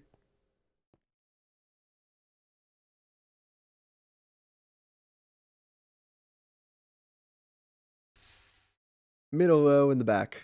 I'll take it. After this, I'm gonna have to add up those numbers add up those numbers to see how I did. For your safety, remain seated with your seatbelt fastened and your hands, arms, feet, and legs inside the vehicle at all times. And please supervise children. Thank you. Do I have to pull on the strap? Hello, designers. Let's double check and make sure those seatbelts are buckled by pulling on that yellow strap, please. Tug, tug.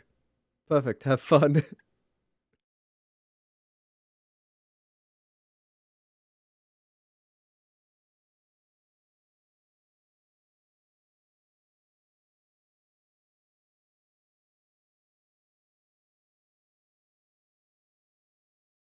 I'm so sad that I couldn't get to experience this ride in the real parks. We'll begin with the capability test to see how your vehicle's designs perform under challenging weather and surface conditions. Monitoring road surface. Connecting to OnStar. Oh, the animations work here too. Of course they do. SIM card performance data acquired. Zoom. It's a little rough.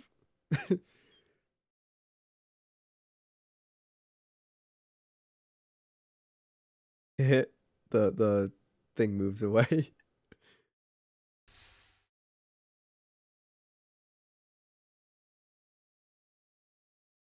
Gotta go fast.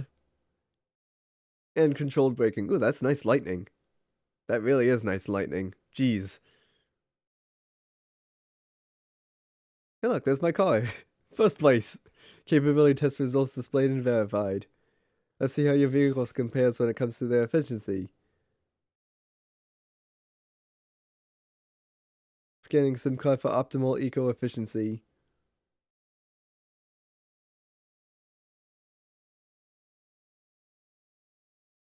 Drive systems analysis, hyperspectral imaging and process. Calculating total enviro impact. Yay, we win first place again. Commencing responsiveness test. Okay, the responsiveness data is now being synchronized. Automated driving technology verified and active. Again, this is another dark ride that you can't really see.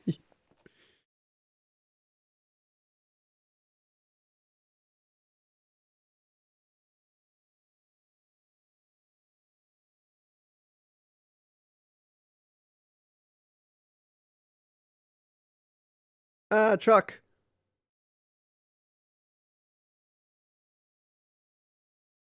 Displaying responsiveness data.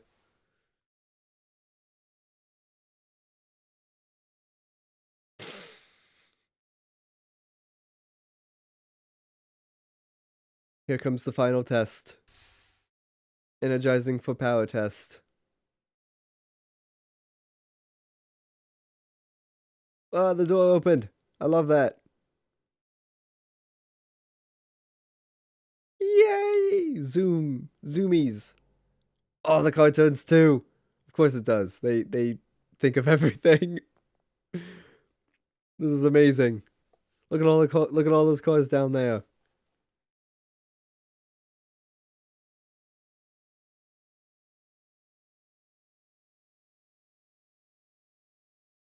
Oh, that animation too.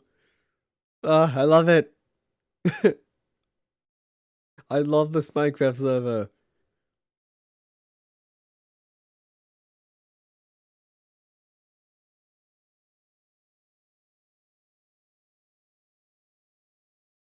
There's my car.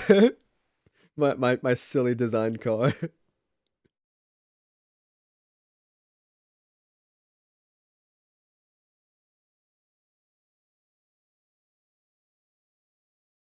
There should have been dialogue there, but I guess it didn't come through.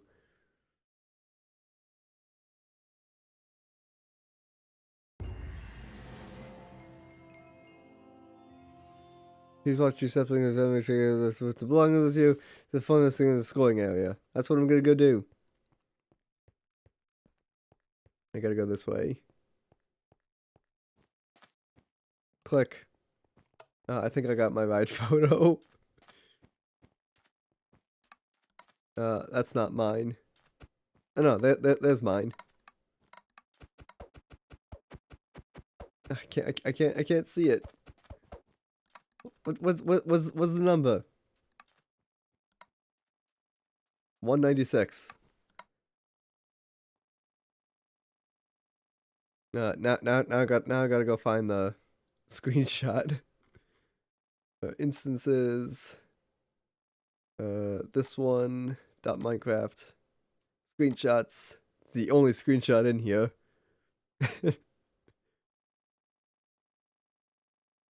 So it was 190.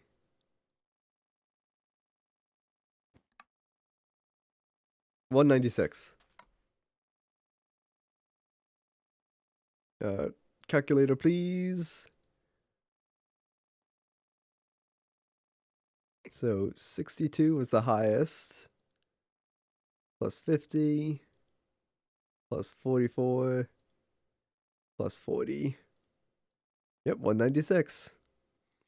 I should have looked at this picture prior to like riding the attraction because like what we do when we would ride this, the goal is not to make the most nice looking car, it's to make the most hideous looking car and get like the highest score, or like have like one of the scores that are like one of these top performing ones.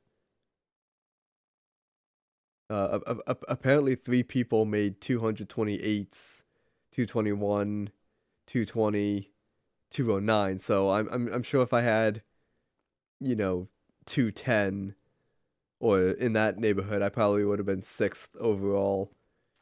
That's what we used to do on test track, is you'd go for the highest score in one of these in one of those performance areas.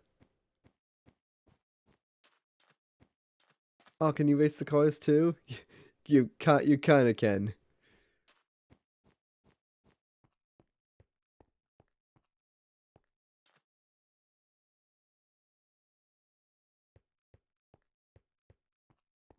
You can also buy a Chevrolet car here too if you want, or take a picture with your car. I guess that doesn't work here.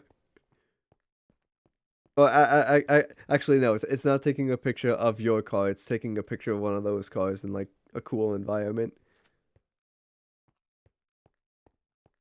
But yeah, that's Test Track. As it was last year, I think they closed it sometime last year, August maybe, September. I don't remember when they closed that ride. Um, I guess that's it for Epcot. I mean, there's still the Grand Fiesta Tour that we could do. Oh, beds. Those are beds, but you can't sleep in them. I guess we could do a Grand Fiesta Tour if I want. I don't prefer Grand Fiesta Tour. It's an okay boat ride. Yeah, we'll do it just to say we did it, and then that'll probably be it for all of the Epcot rides that we can do right now. Here's pretty much where the stream started. We have come full circle. But I want to go do Grand Fiesta Tour, unless I did it already. But I highly doubt that I did it.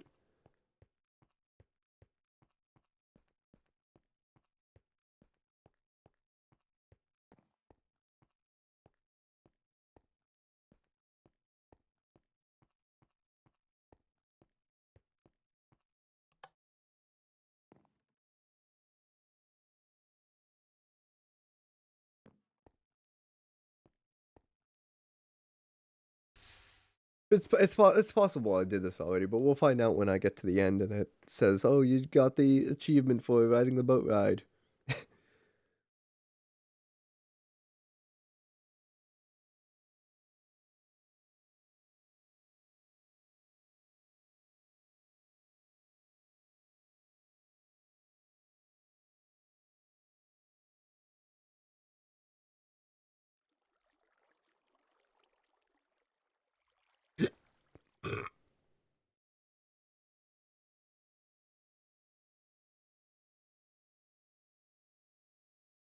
No text dialogue here. I guess not.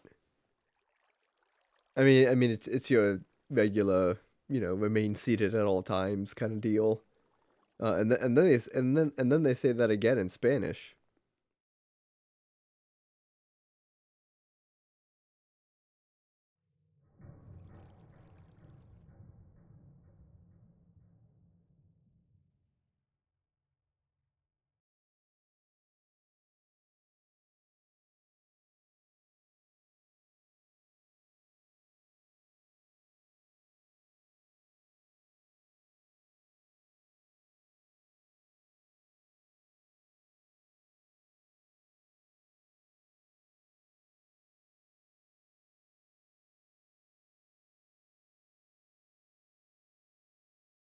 Well, no subti no ride subtitles. But they got the animations though, which actually look kind of cool. Oh, there are subtitles.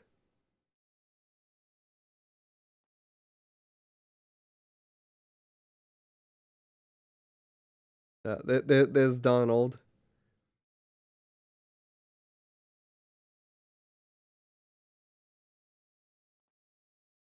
Yep, there's Donald again.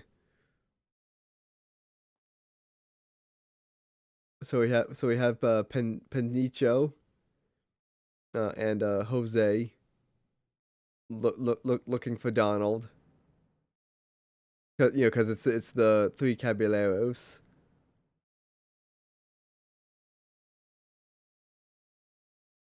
That's a real looking skeleton actually.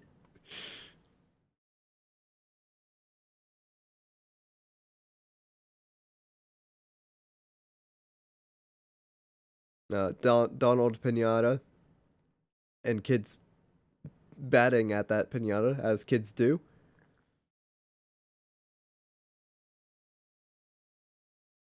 other kids playing and kids having fun because that's what they do.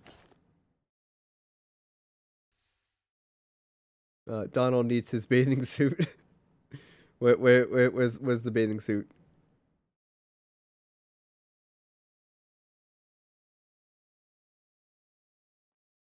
No bathing suit apparently. No, I think Donald just fell.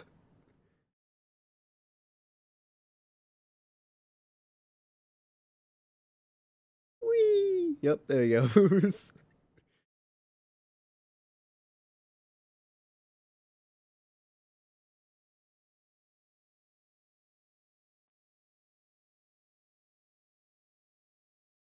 It's getting late. Uh, they still need to find Donald. And they do find him eventually. Those band players just disappeared.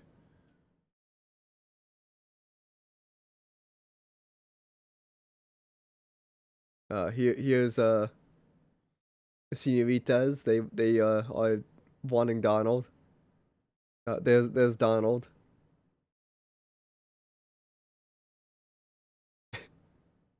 The animation is wonky, but it to me, I know what they're trying to convey. But to you guys, it might be a bit hard to see what's going on, or to fully understand what's happening. But but it's okay because you have me and I can explain things for you. Ooh, look at the fireworks, and not just like crappy Minecraft fireworks, but actual real looking fireworks. That probably used Minecraft fireworks, I think.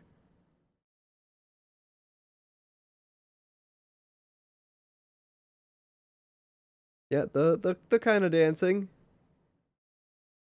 slowly, as the animatronics do. Back when this attraction opened, and I think for a good time of its life, it wasn't audio animatronics. It was actual it was a projection screen animation kind of thing. And then Disney was like, no, we don't want that anymore, so we'll change it to animatronics.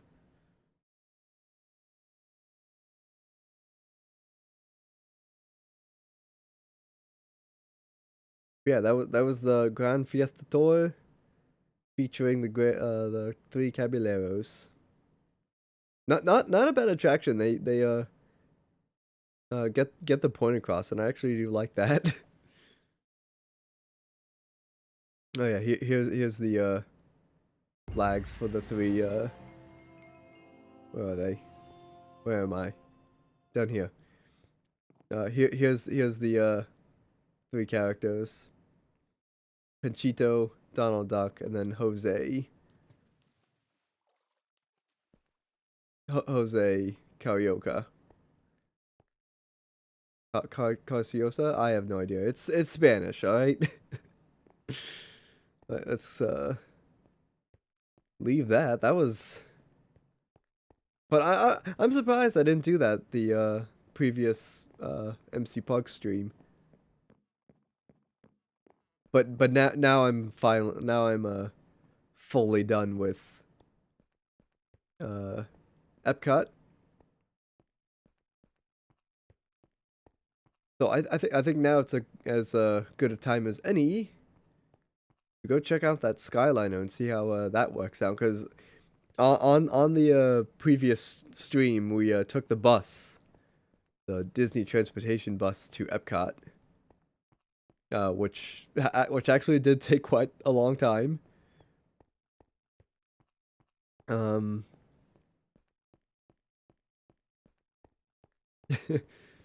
but yeah, I mean it had a full model and everything. Ooh, wave!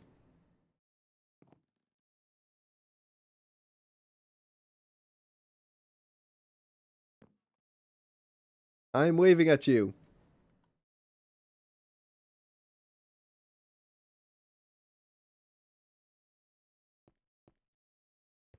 Can I wave at you?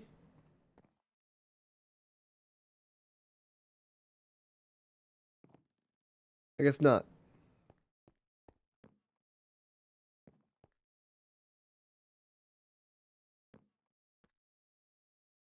Alright, well, that's sad. Well, waving a magic band around at the figurines.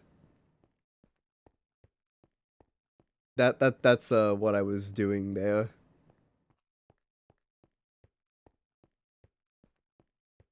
I'm gonna continue speeding along here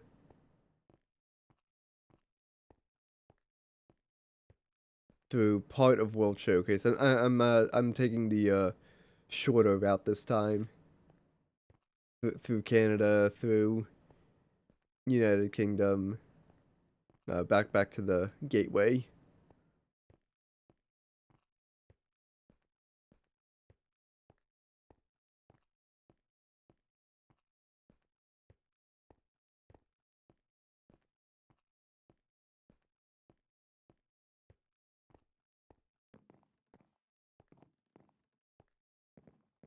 This is where I want to go. I want to go this way.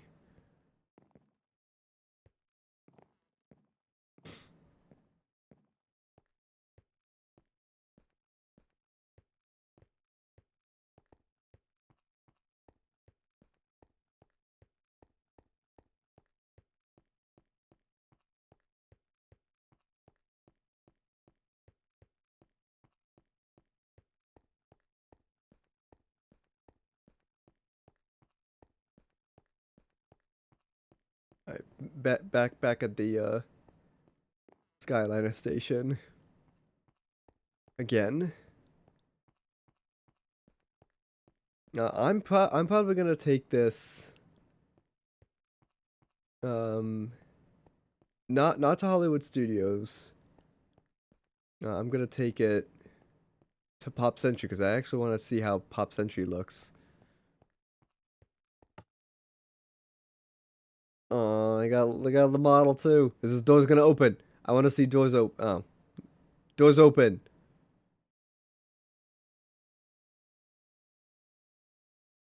I guess not. All right, fine.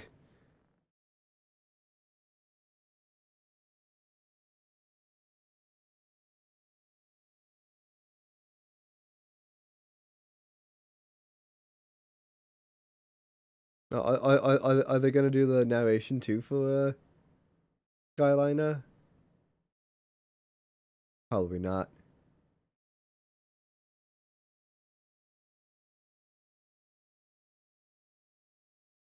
Yeah, there's the Ratatouille adventure that we briefly looked at.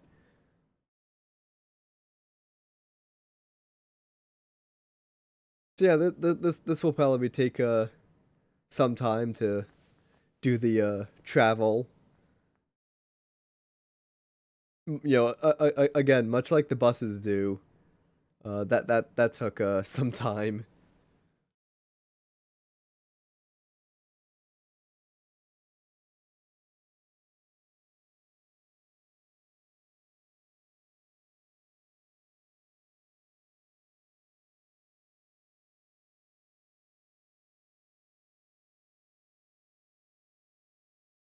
Yeah, no dialogue for this. It's kind of sad that they I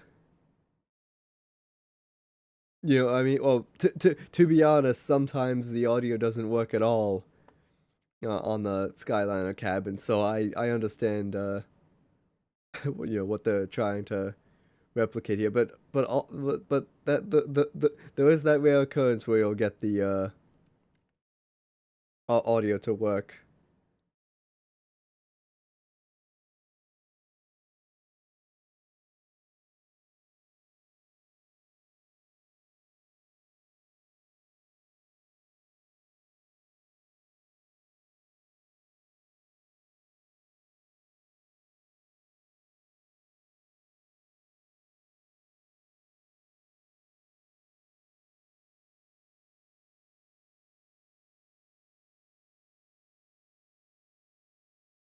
Yeah, still a fun way to get around the using the Skyliner as opposed to the buses, because I mean the buses, I mean they're like the OG way to travel around the you resort, if you will. But you still have to deal with like other vehicles on the road. You have to deal with the traffic lights and all that stuff. Skyline, you don't really have to worry about that. It's constantly moving. There's always a cabin waiting for you. Because there's a lot on the line itself. But there is that chance where the rides slow down, like where the uh, line slows down, or it can come to a hard stop. That actually happened a couple times.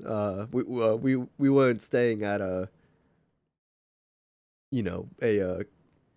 resort, mind you, but we took the Skyliner. We stayed at All Star Music again. Took the bus to Hollywood Studios. Hollywood Studios, Skyline. Hollywood Skyliner to Caribbean Beach. Caribbean Beach to Riviera. Riviera to Epcot. I think I don't remember which line it was.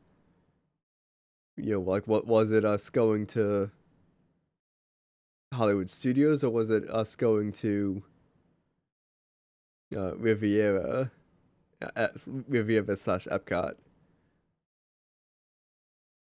I don't remember, but there was a couple times where the ride had to be e-stopped because someone got off and then had to get back on because they have rules and whatnot regarding the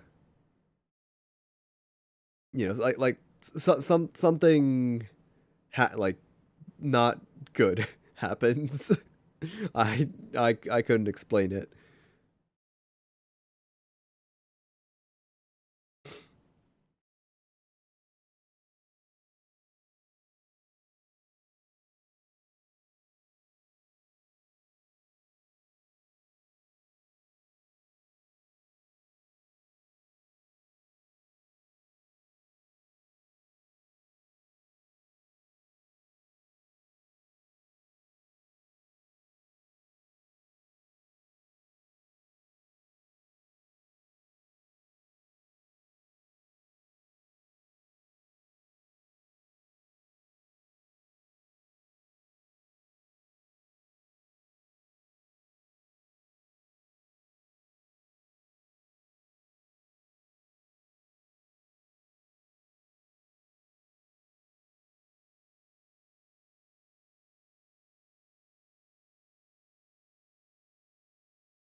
There is Caribbean Beach in view. We shouldn't be dropping off there. We should be going to Riviera, I think. Caribbean Beach is there, and then Riviera is over this way. I wonder if they're gonna kick us off or if we have the option to stay on.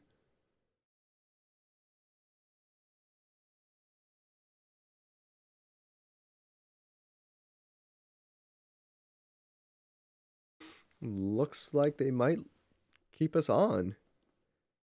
I'm sure if you want to get off at Riviera that you can dismount here and it'll let you do it.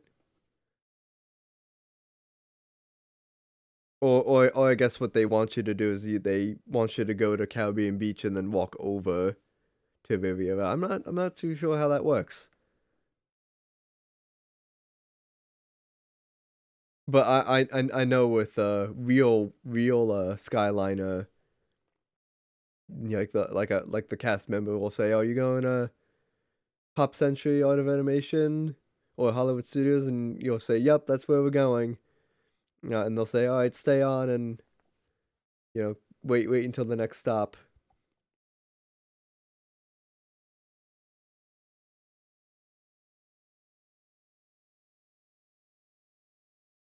No, the second car is still behind us.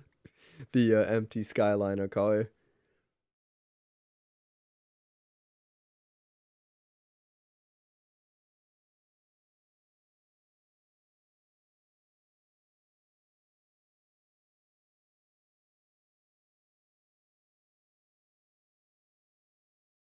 Yeah, but yeah, this is what we look like in a third person view.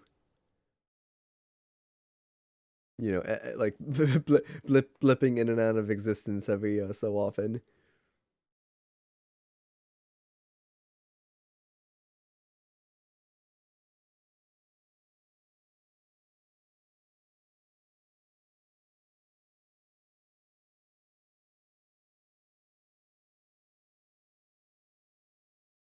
So we are flying, over the Caribbean Beach Resort buildings,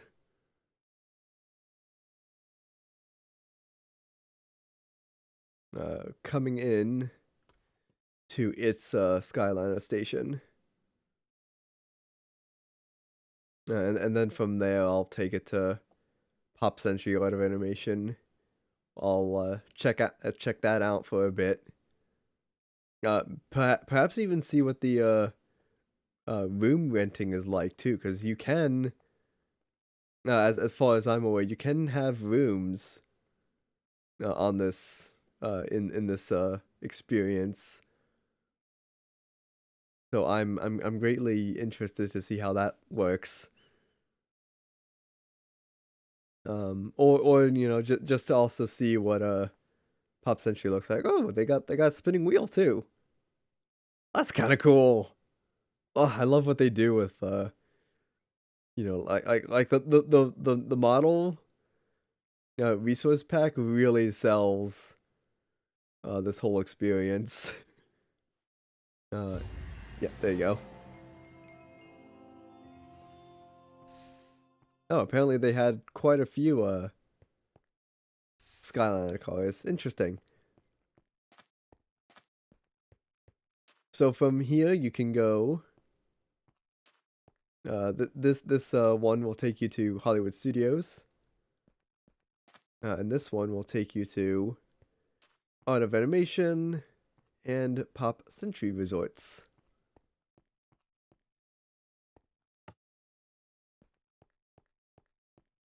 Is it just the one? Nope, it's a few. I do not want the red one this time. I'm gonna take the blue one.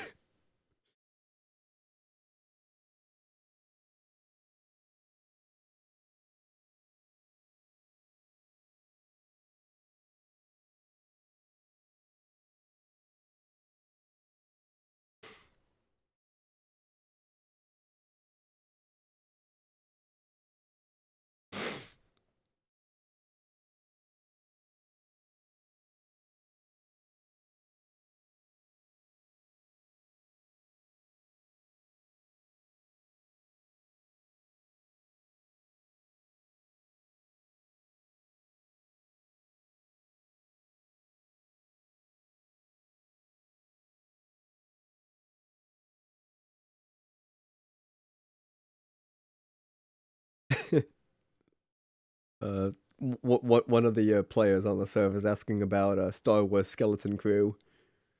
At this point, I only have one episode left out of the whole show. It's a good show. They tie in so much. Like to the main series of Star Wars episode, like Star Wars movies, because Andor leads up to the Rogue One Ahsoka is kind of like one of the characters' backstory. What those Solo? No, not Solo. Solo's a movie. Obi-Wan Kenobi was a good one. That one shows I mean part of it anyways. The uh I can't think of the name.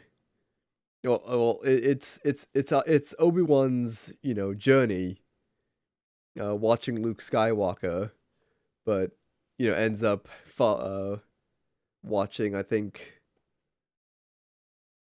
what is it, Leia instead, I think.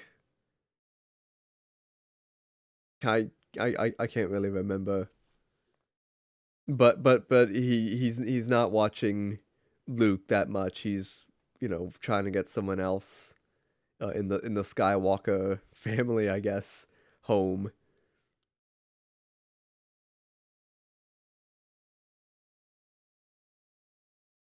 But I think that's it for like all the.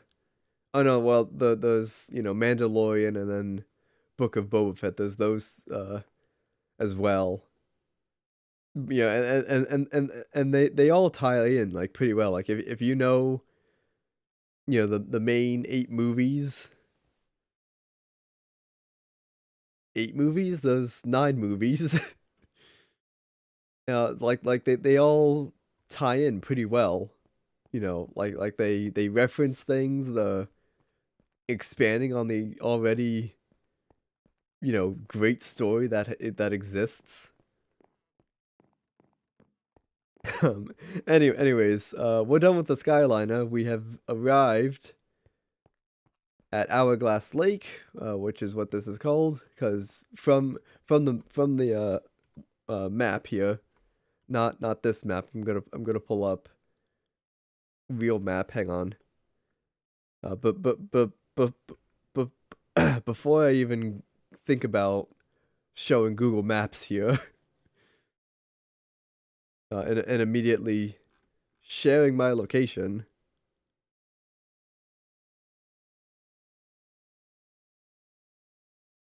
can I hide my location even better?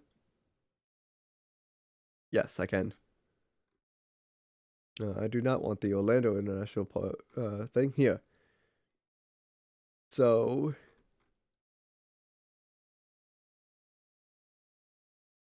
all right. So, I'm gonna scan my Google Maps view real quick to make sure there is no clear giveaways to where I am. Looks good. Here we go. So here's where we started. Here's the International Gateway gate. This Google Maps view is actually kind of cool because they're still building Remy's Ratatouille Adventure. Here's a Skyliner point, so we'll go across, go across, go across to this station, which is where we slowly turned. So then we go across. Here's more Skyliner towers. Riviera Resort's still being built, but that's where we turned again to go across, go across, go across. Keep going across to this station. This is where we can go to either Hollywood Studios or to Pop Century. Into the lake, and there's that station. They call it Hourglass Lake because the bridge is kind of like right down the middle, and that's what kind of classifies it as, an hourglass. The water doesn't go from one side to the other; it just looks like an hourglass. So that's that. I'm actually gonna go back to the maps view so I can show that sidebar again. Okay, let's pop back into here and see what Pop Century looks like. And also take a peek on how they do room identifying. Yeah, vacant. 1,000 money dollars, I think.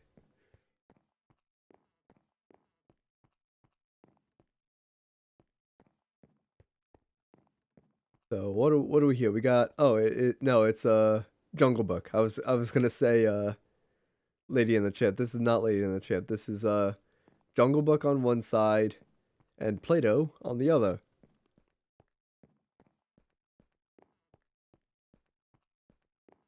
So yeah, Pop Century is, the 50s, 60s, 70s, 80s, and 90s decades, or I guess eras. And the music they play for this resort reflects that. The the giant figures that greet you at all the room buildings reflect that too. Yeah, here's 60. Actually, no, actually, it is this way. So we have 50s, the 60s, the 70s,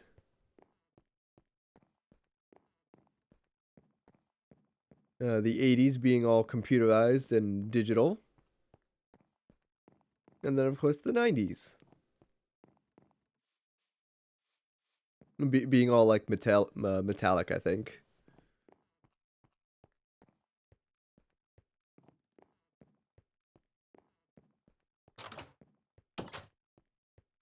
I do not want to be on this side. I want to go through the shops.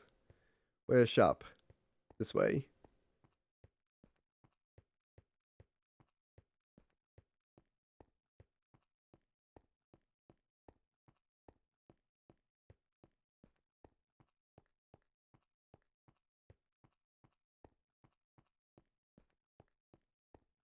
You there?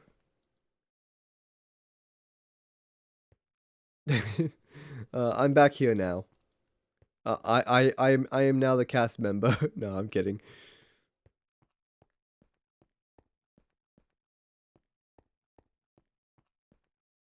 Um, so I guess you don't really, you know, like see like what rooms are available here. Just kind of weird. I feel like they would have, like some sort of information on rooms available.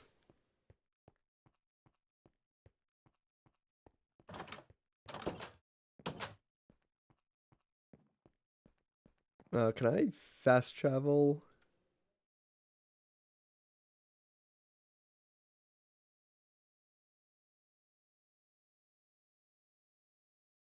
Let's see.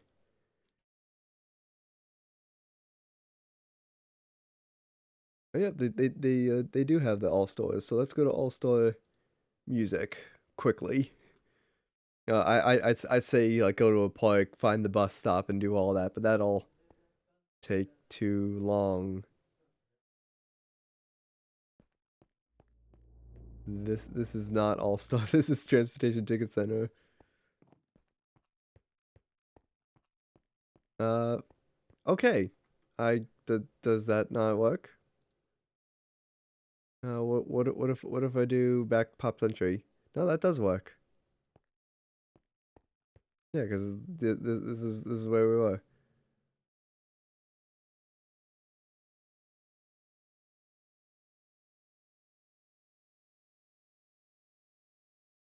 I guess they don't have. Oh no, here's a sport. Oh, all right, so sports is here.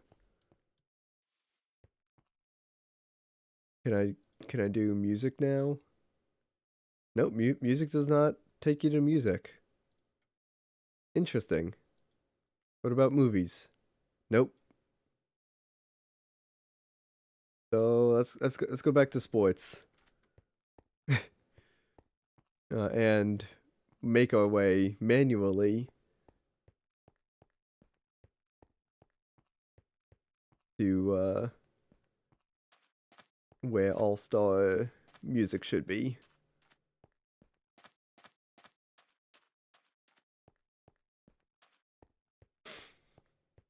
Which shouldn't take too long because I was literally just here. And to be honest, when we stayed All Star Music the first time, we were closer to All Star Sports, and then when we went this trip, just like a week ago, we were closer to movies. So I mean, in December we took the bus to sports more often than we took the bus to music.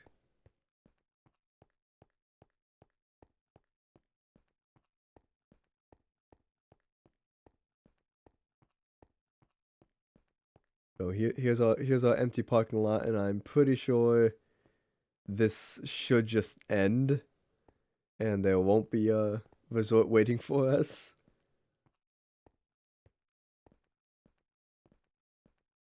Oh shit, I was wrong. There is a resort waiting for us. No, I can show you where my room was when we were staying at music.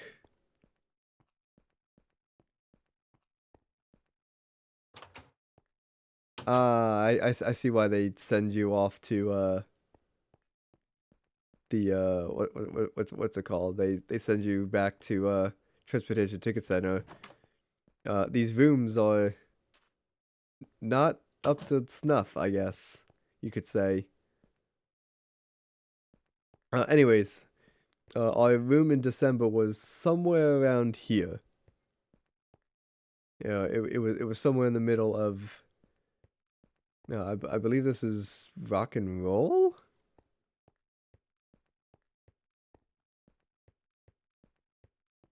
It's fun. It's funny too because I have the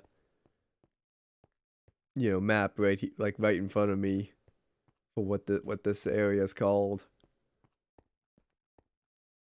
Let's see what this area was called.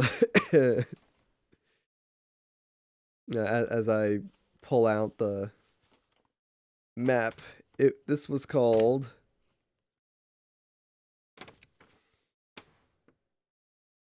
It was Rock Inn, Rockinn. All right, cool. So I was right. It was somewhat. I mean I said rock and roll, but it's called Rock Inn actually. But if we go this way,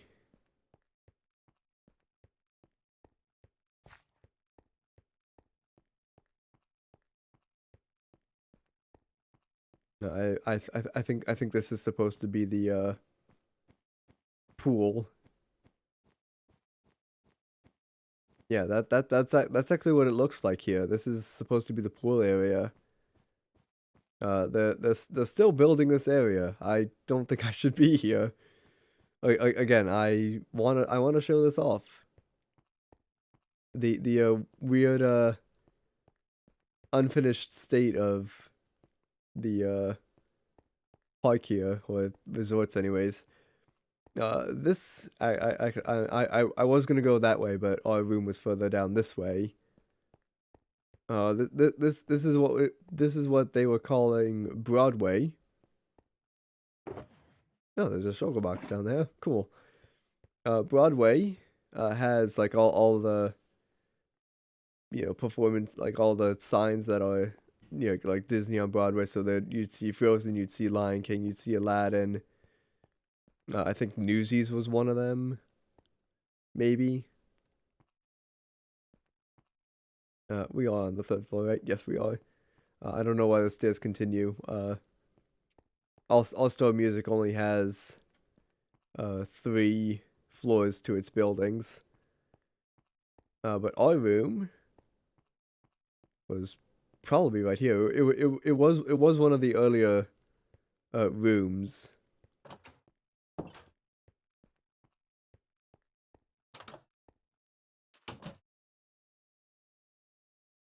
Again, looks kind of like the pop century rooms, or maybe I'm confusing it with the what's it called? And anyways, you know what I'm you know what I'm talking about.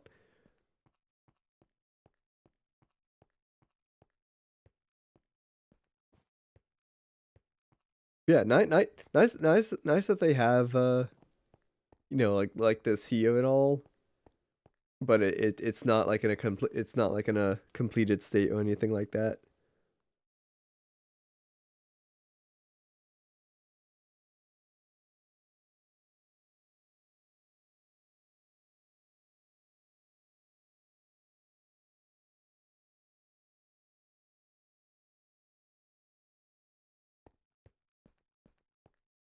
I kind of want to see like what else is complete with this like with this hotel. In fact, since this was since this hotel is more or less complete, I mean the buildings are definitely here. The rooms, could look better. How about I show you guys the path I took to get to.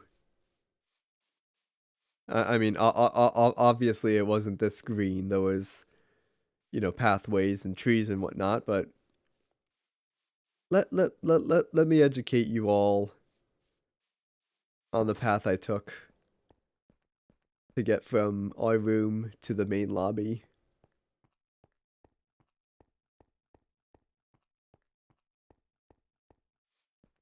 I mean, it's clear that someone was here because there's open doors.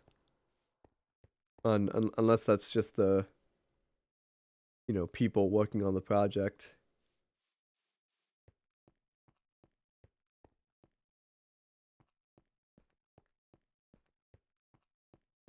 These two buildings, well, this building here and then the same building on the other side, it's not loaded because of the render distance, is what they call Calypso. So all store music is a focus on different genres of music. So you got Calypso, you got jazz, you got rock, you got Broadway, and then I think country is the last one.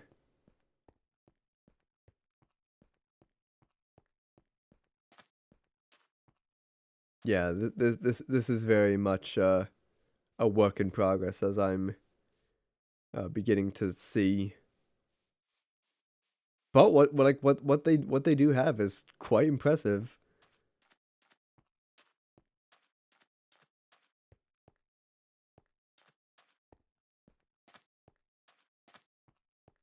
Only problem is that there's no bus routes here.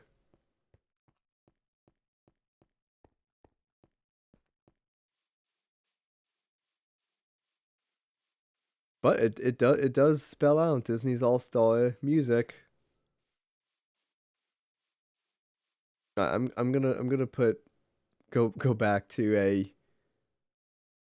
a completed resort. It's 9:44 right now.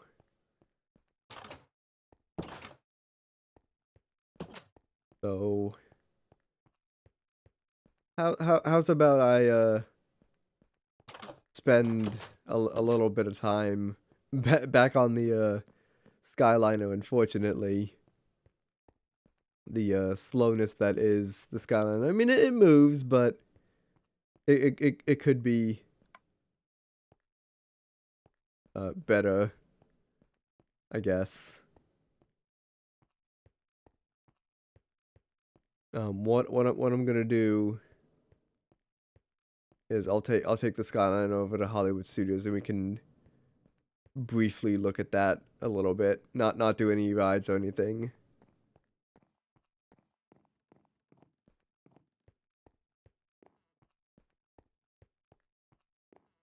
Or let's save the Skyliner for probably next time. I kind of want to see what art of animation looks like.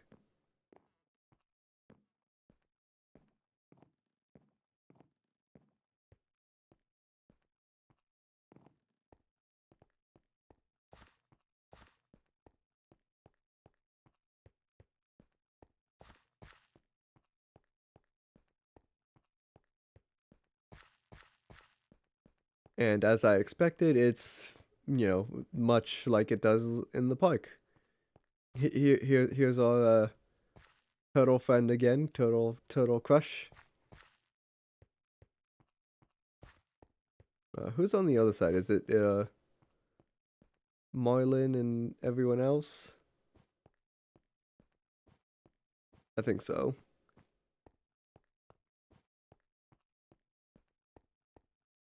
Or is it the I think it's the stingray. It's hard to tell. We don't stay at Art of Animation that often. I think the last time we stayed there was 2020 January.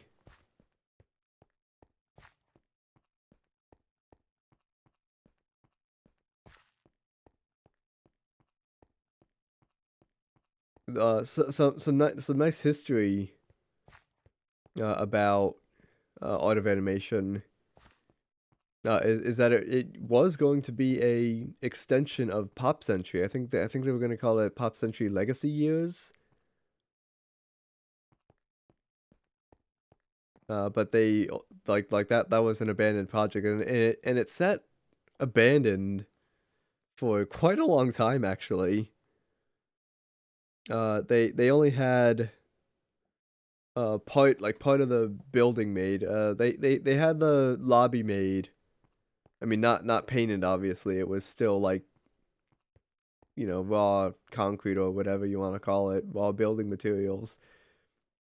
But they had the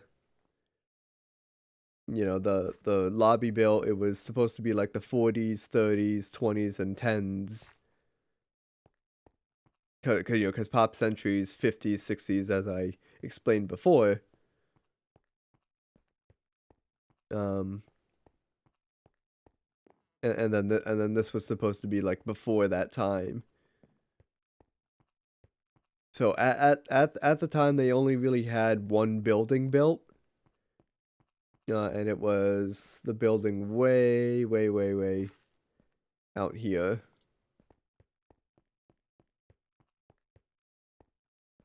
We're passing through the oh, do they not have the original building? They don't. They have it walled off. I actually no, they kind of do. You can kind of catch a glimpse of it. I'm sure if I hop over the wall here, I can show it in more detail. Why am I relying on Minecraft for all this? I'm gonna uh hop back to the Skyliner station, and that's where I'll log off for the night. But I do actually kind of want to showcase. Um, this is not where I need to be. Fine, I'll walk through the Finding Nemo building.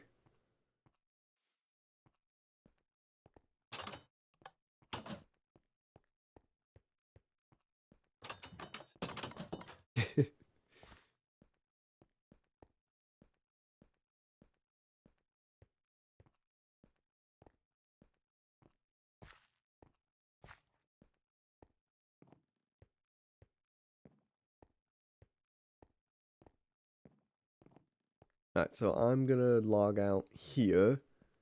So I hopefully remember to visit and check out Hollywood Studios. That's what I'm gonna do next on that server.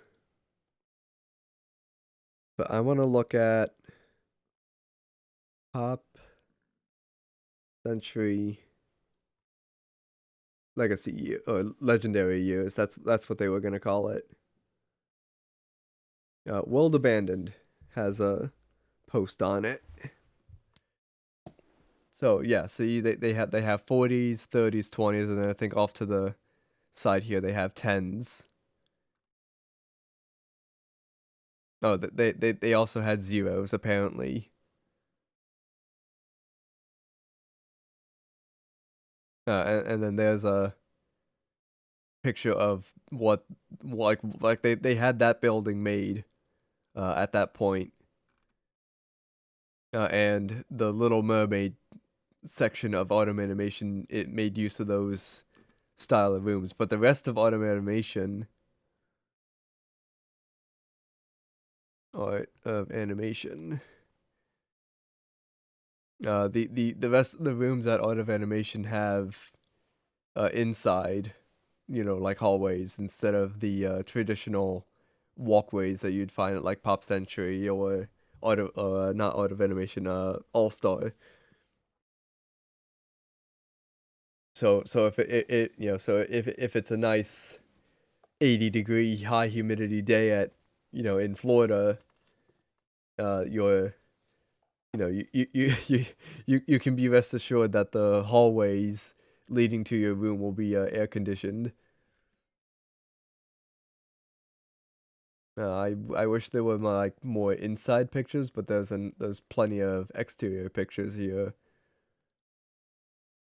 Oh, there's a aerial pic of the Finding Nemo section. So it still uses that traditional like T building structure that you find in like at Pop Century, and of course at I'm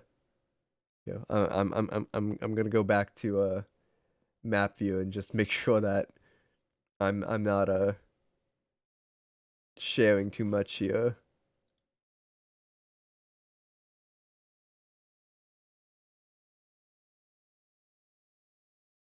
Hide the sidebar. Okay.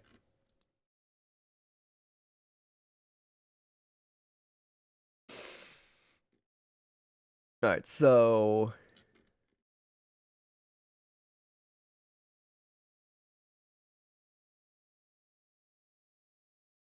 yeah, here's the Finding Nemo rooms again. It's like I was saying before. It's that same T structure that you see everywhere. I mean, like Pop Century has it. Three buildings here, two buildings there, two buildings there, three buildings here. Same thing for here. Two buildings, and then three buildings. But so these buildings here, these three Little Mermaid buildings, those are all similar to what Pop Century looks like. So like the entryway to the doors, or and the way to get into the rooms is on the outside. It has all the handrails and whatnot. And then if we look at the Little Mermaid side of Art of Animation, again it uses that same doors on the outside, handrails and everything. But if we look at the new buildings that they made, the Lion King section is a great example, and stark contrast as to the resort itself. All you get on the outside is just the window, so all the room, like getting to the room is done inside. I don't think there's a 360 inside, but you get the idea. I could probably get another similar look. Where is Orlando? Universal Studios to be exact. And then where is Endless Summer? And Endless Summer is a good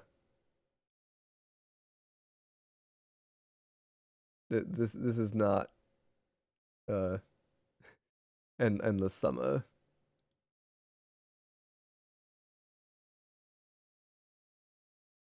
These street view pictures Is this Wet and Wild? No, this is Gator Golf Amusement Park. So no, I was wrong. But 2011 though, that's very old. Um, can I get newer pictures, please? Here's 2023 of Surfside. Wish there was one outside.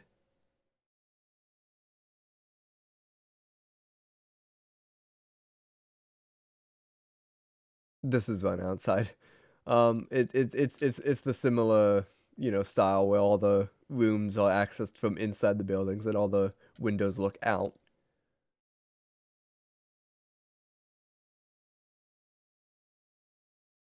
So let's go back to where were we? We were here.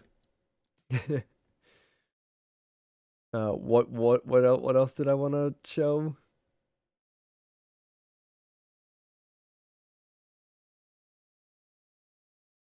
I don't even remember.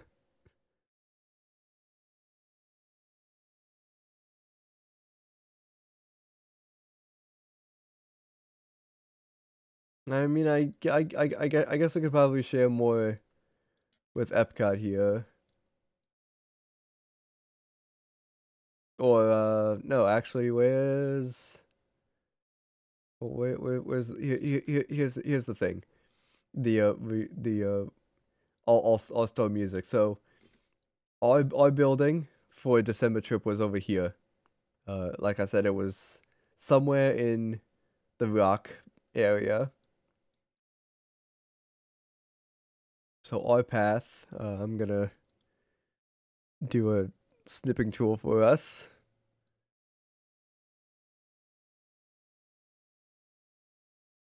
So we came out here, came across, went down the stairs, came out. I think went across, to where the parking lot is. Not that way. We went this way, past that building, and then went through. Right?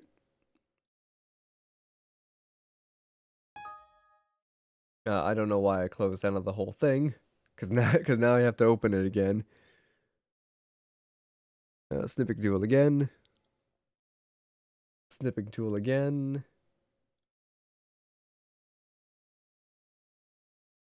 So when we were there in December, when we were there just a few weeks ago, we were over here, over in that area.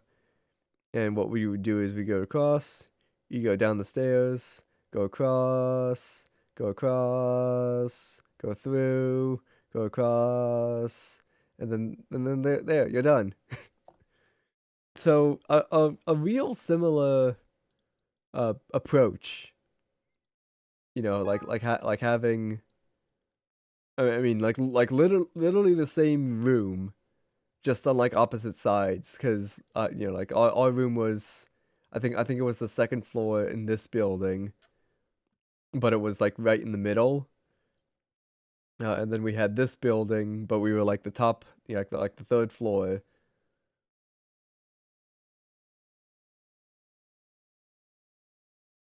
Um, Hard to tell which side you're. Oh no, it's this side. Our room was somewhere behind those trees. This is 2018. So these Broadway plays are different. Well, I mean, they still have The Lion King. I think they have Beauty and the Beast still, but they don't. I don't think they have Mary Poppins. They definitely did not have Little Mermaid. Over here I saw Newsies. No, I don't think they have Newsies, but yeah, I mean it's Frozen anyways. And then our room over here. Oops, our room on this side. Again, it's Uh, well, there's the pool in all its low resolution glory. So our room again was probably been past this guitar somewhere in between those trees. Actually no. Second floor. We were on the second floor. We weren't on the third floor. So we were probably right next to the guitar, I think. So not too bad.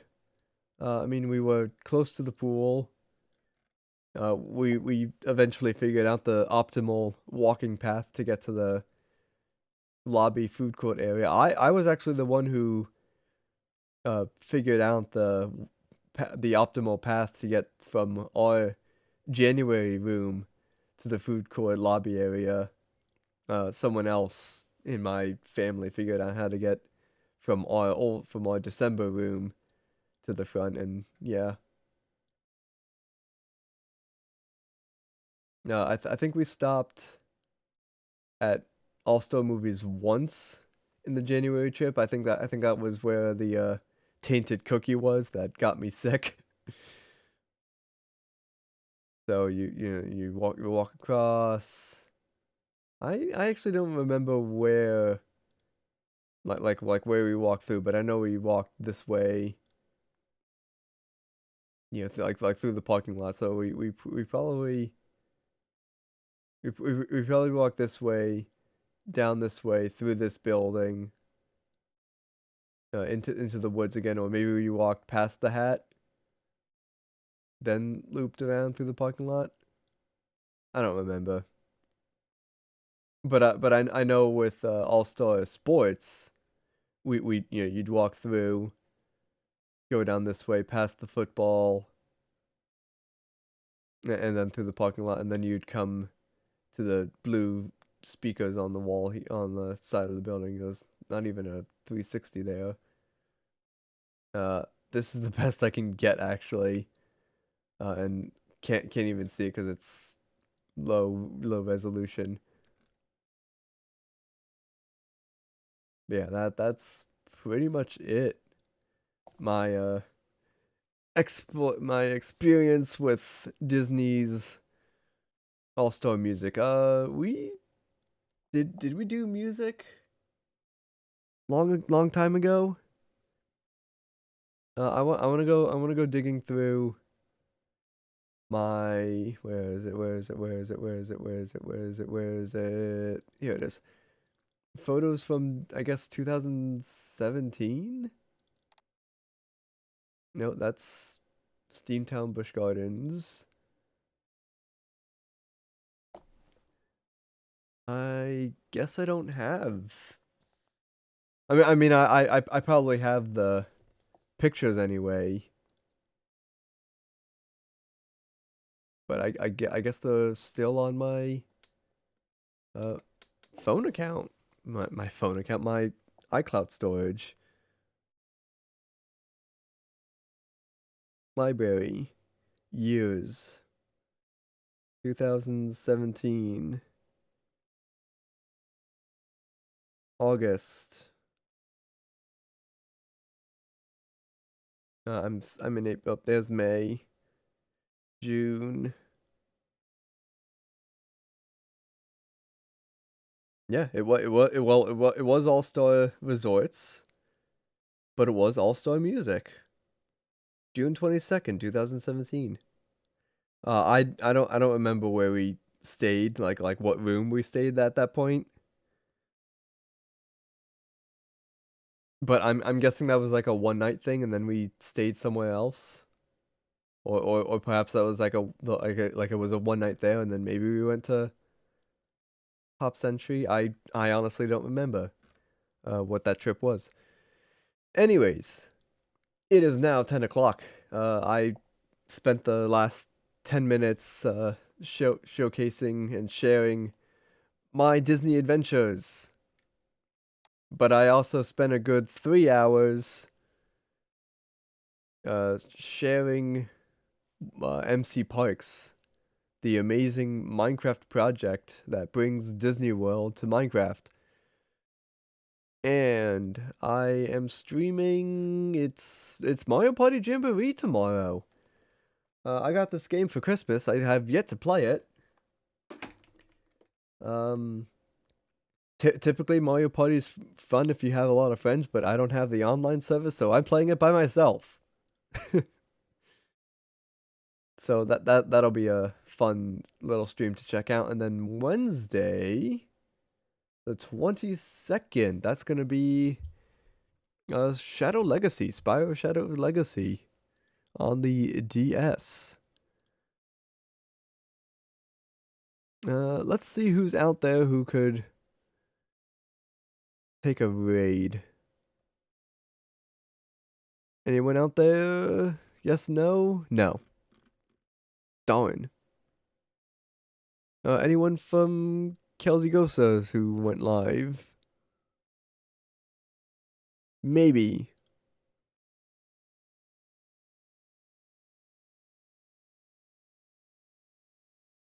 There is. They went live at 7:37. Are they still live?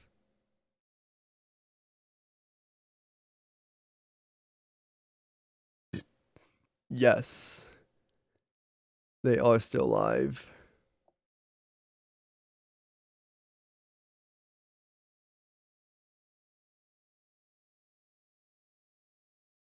No one I know in the chat is there.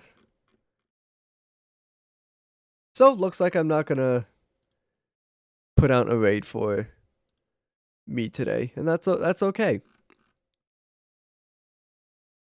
Doesn't need to be a raid every single day, right? Or every stream day, anyways. Anyways, I'll be back again tomorrow with Mario Party Jamboree on the Nintendo Switch. I'm actually kind of looking forward to it. I might have watched RT Game play a little bit of it, from his highlights. But then again, I'm really far behind on his videos anyways. Let's see. Let's take a peek at what the last video I've watched by him was. He did Mario Party Makes Us Miserable and Angry 7 months ago. But I don't know if that was Jamboree or if that was the Mario Party game before Jamboree. What was the Mario Party game before Jamboree?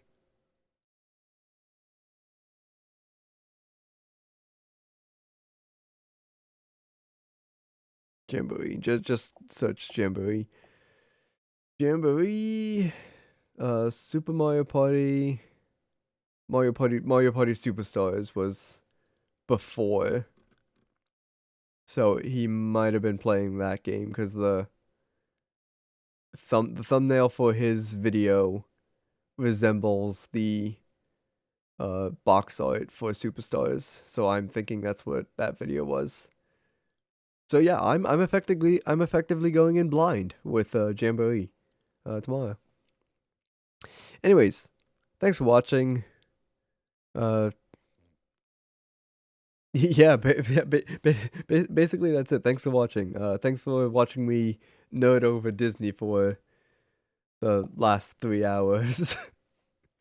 I mean, I'm a Disney nerd. I should put that as one of my stream tags, that I'm just like a big old Disney nerd. Anyways, I'll see you all tomorrow. Thanks for watching. Have a good night.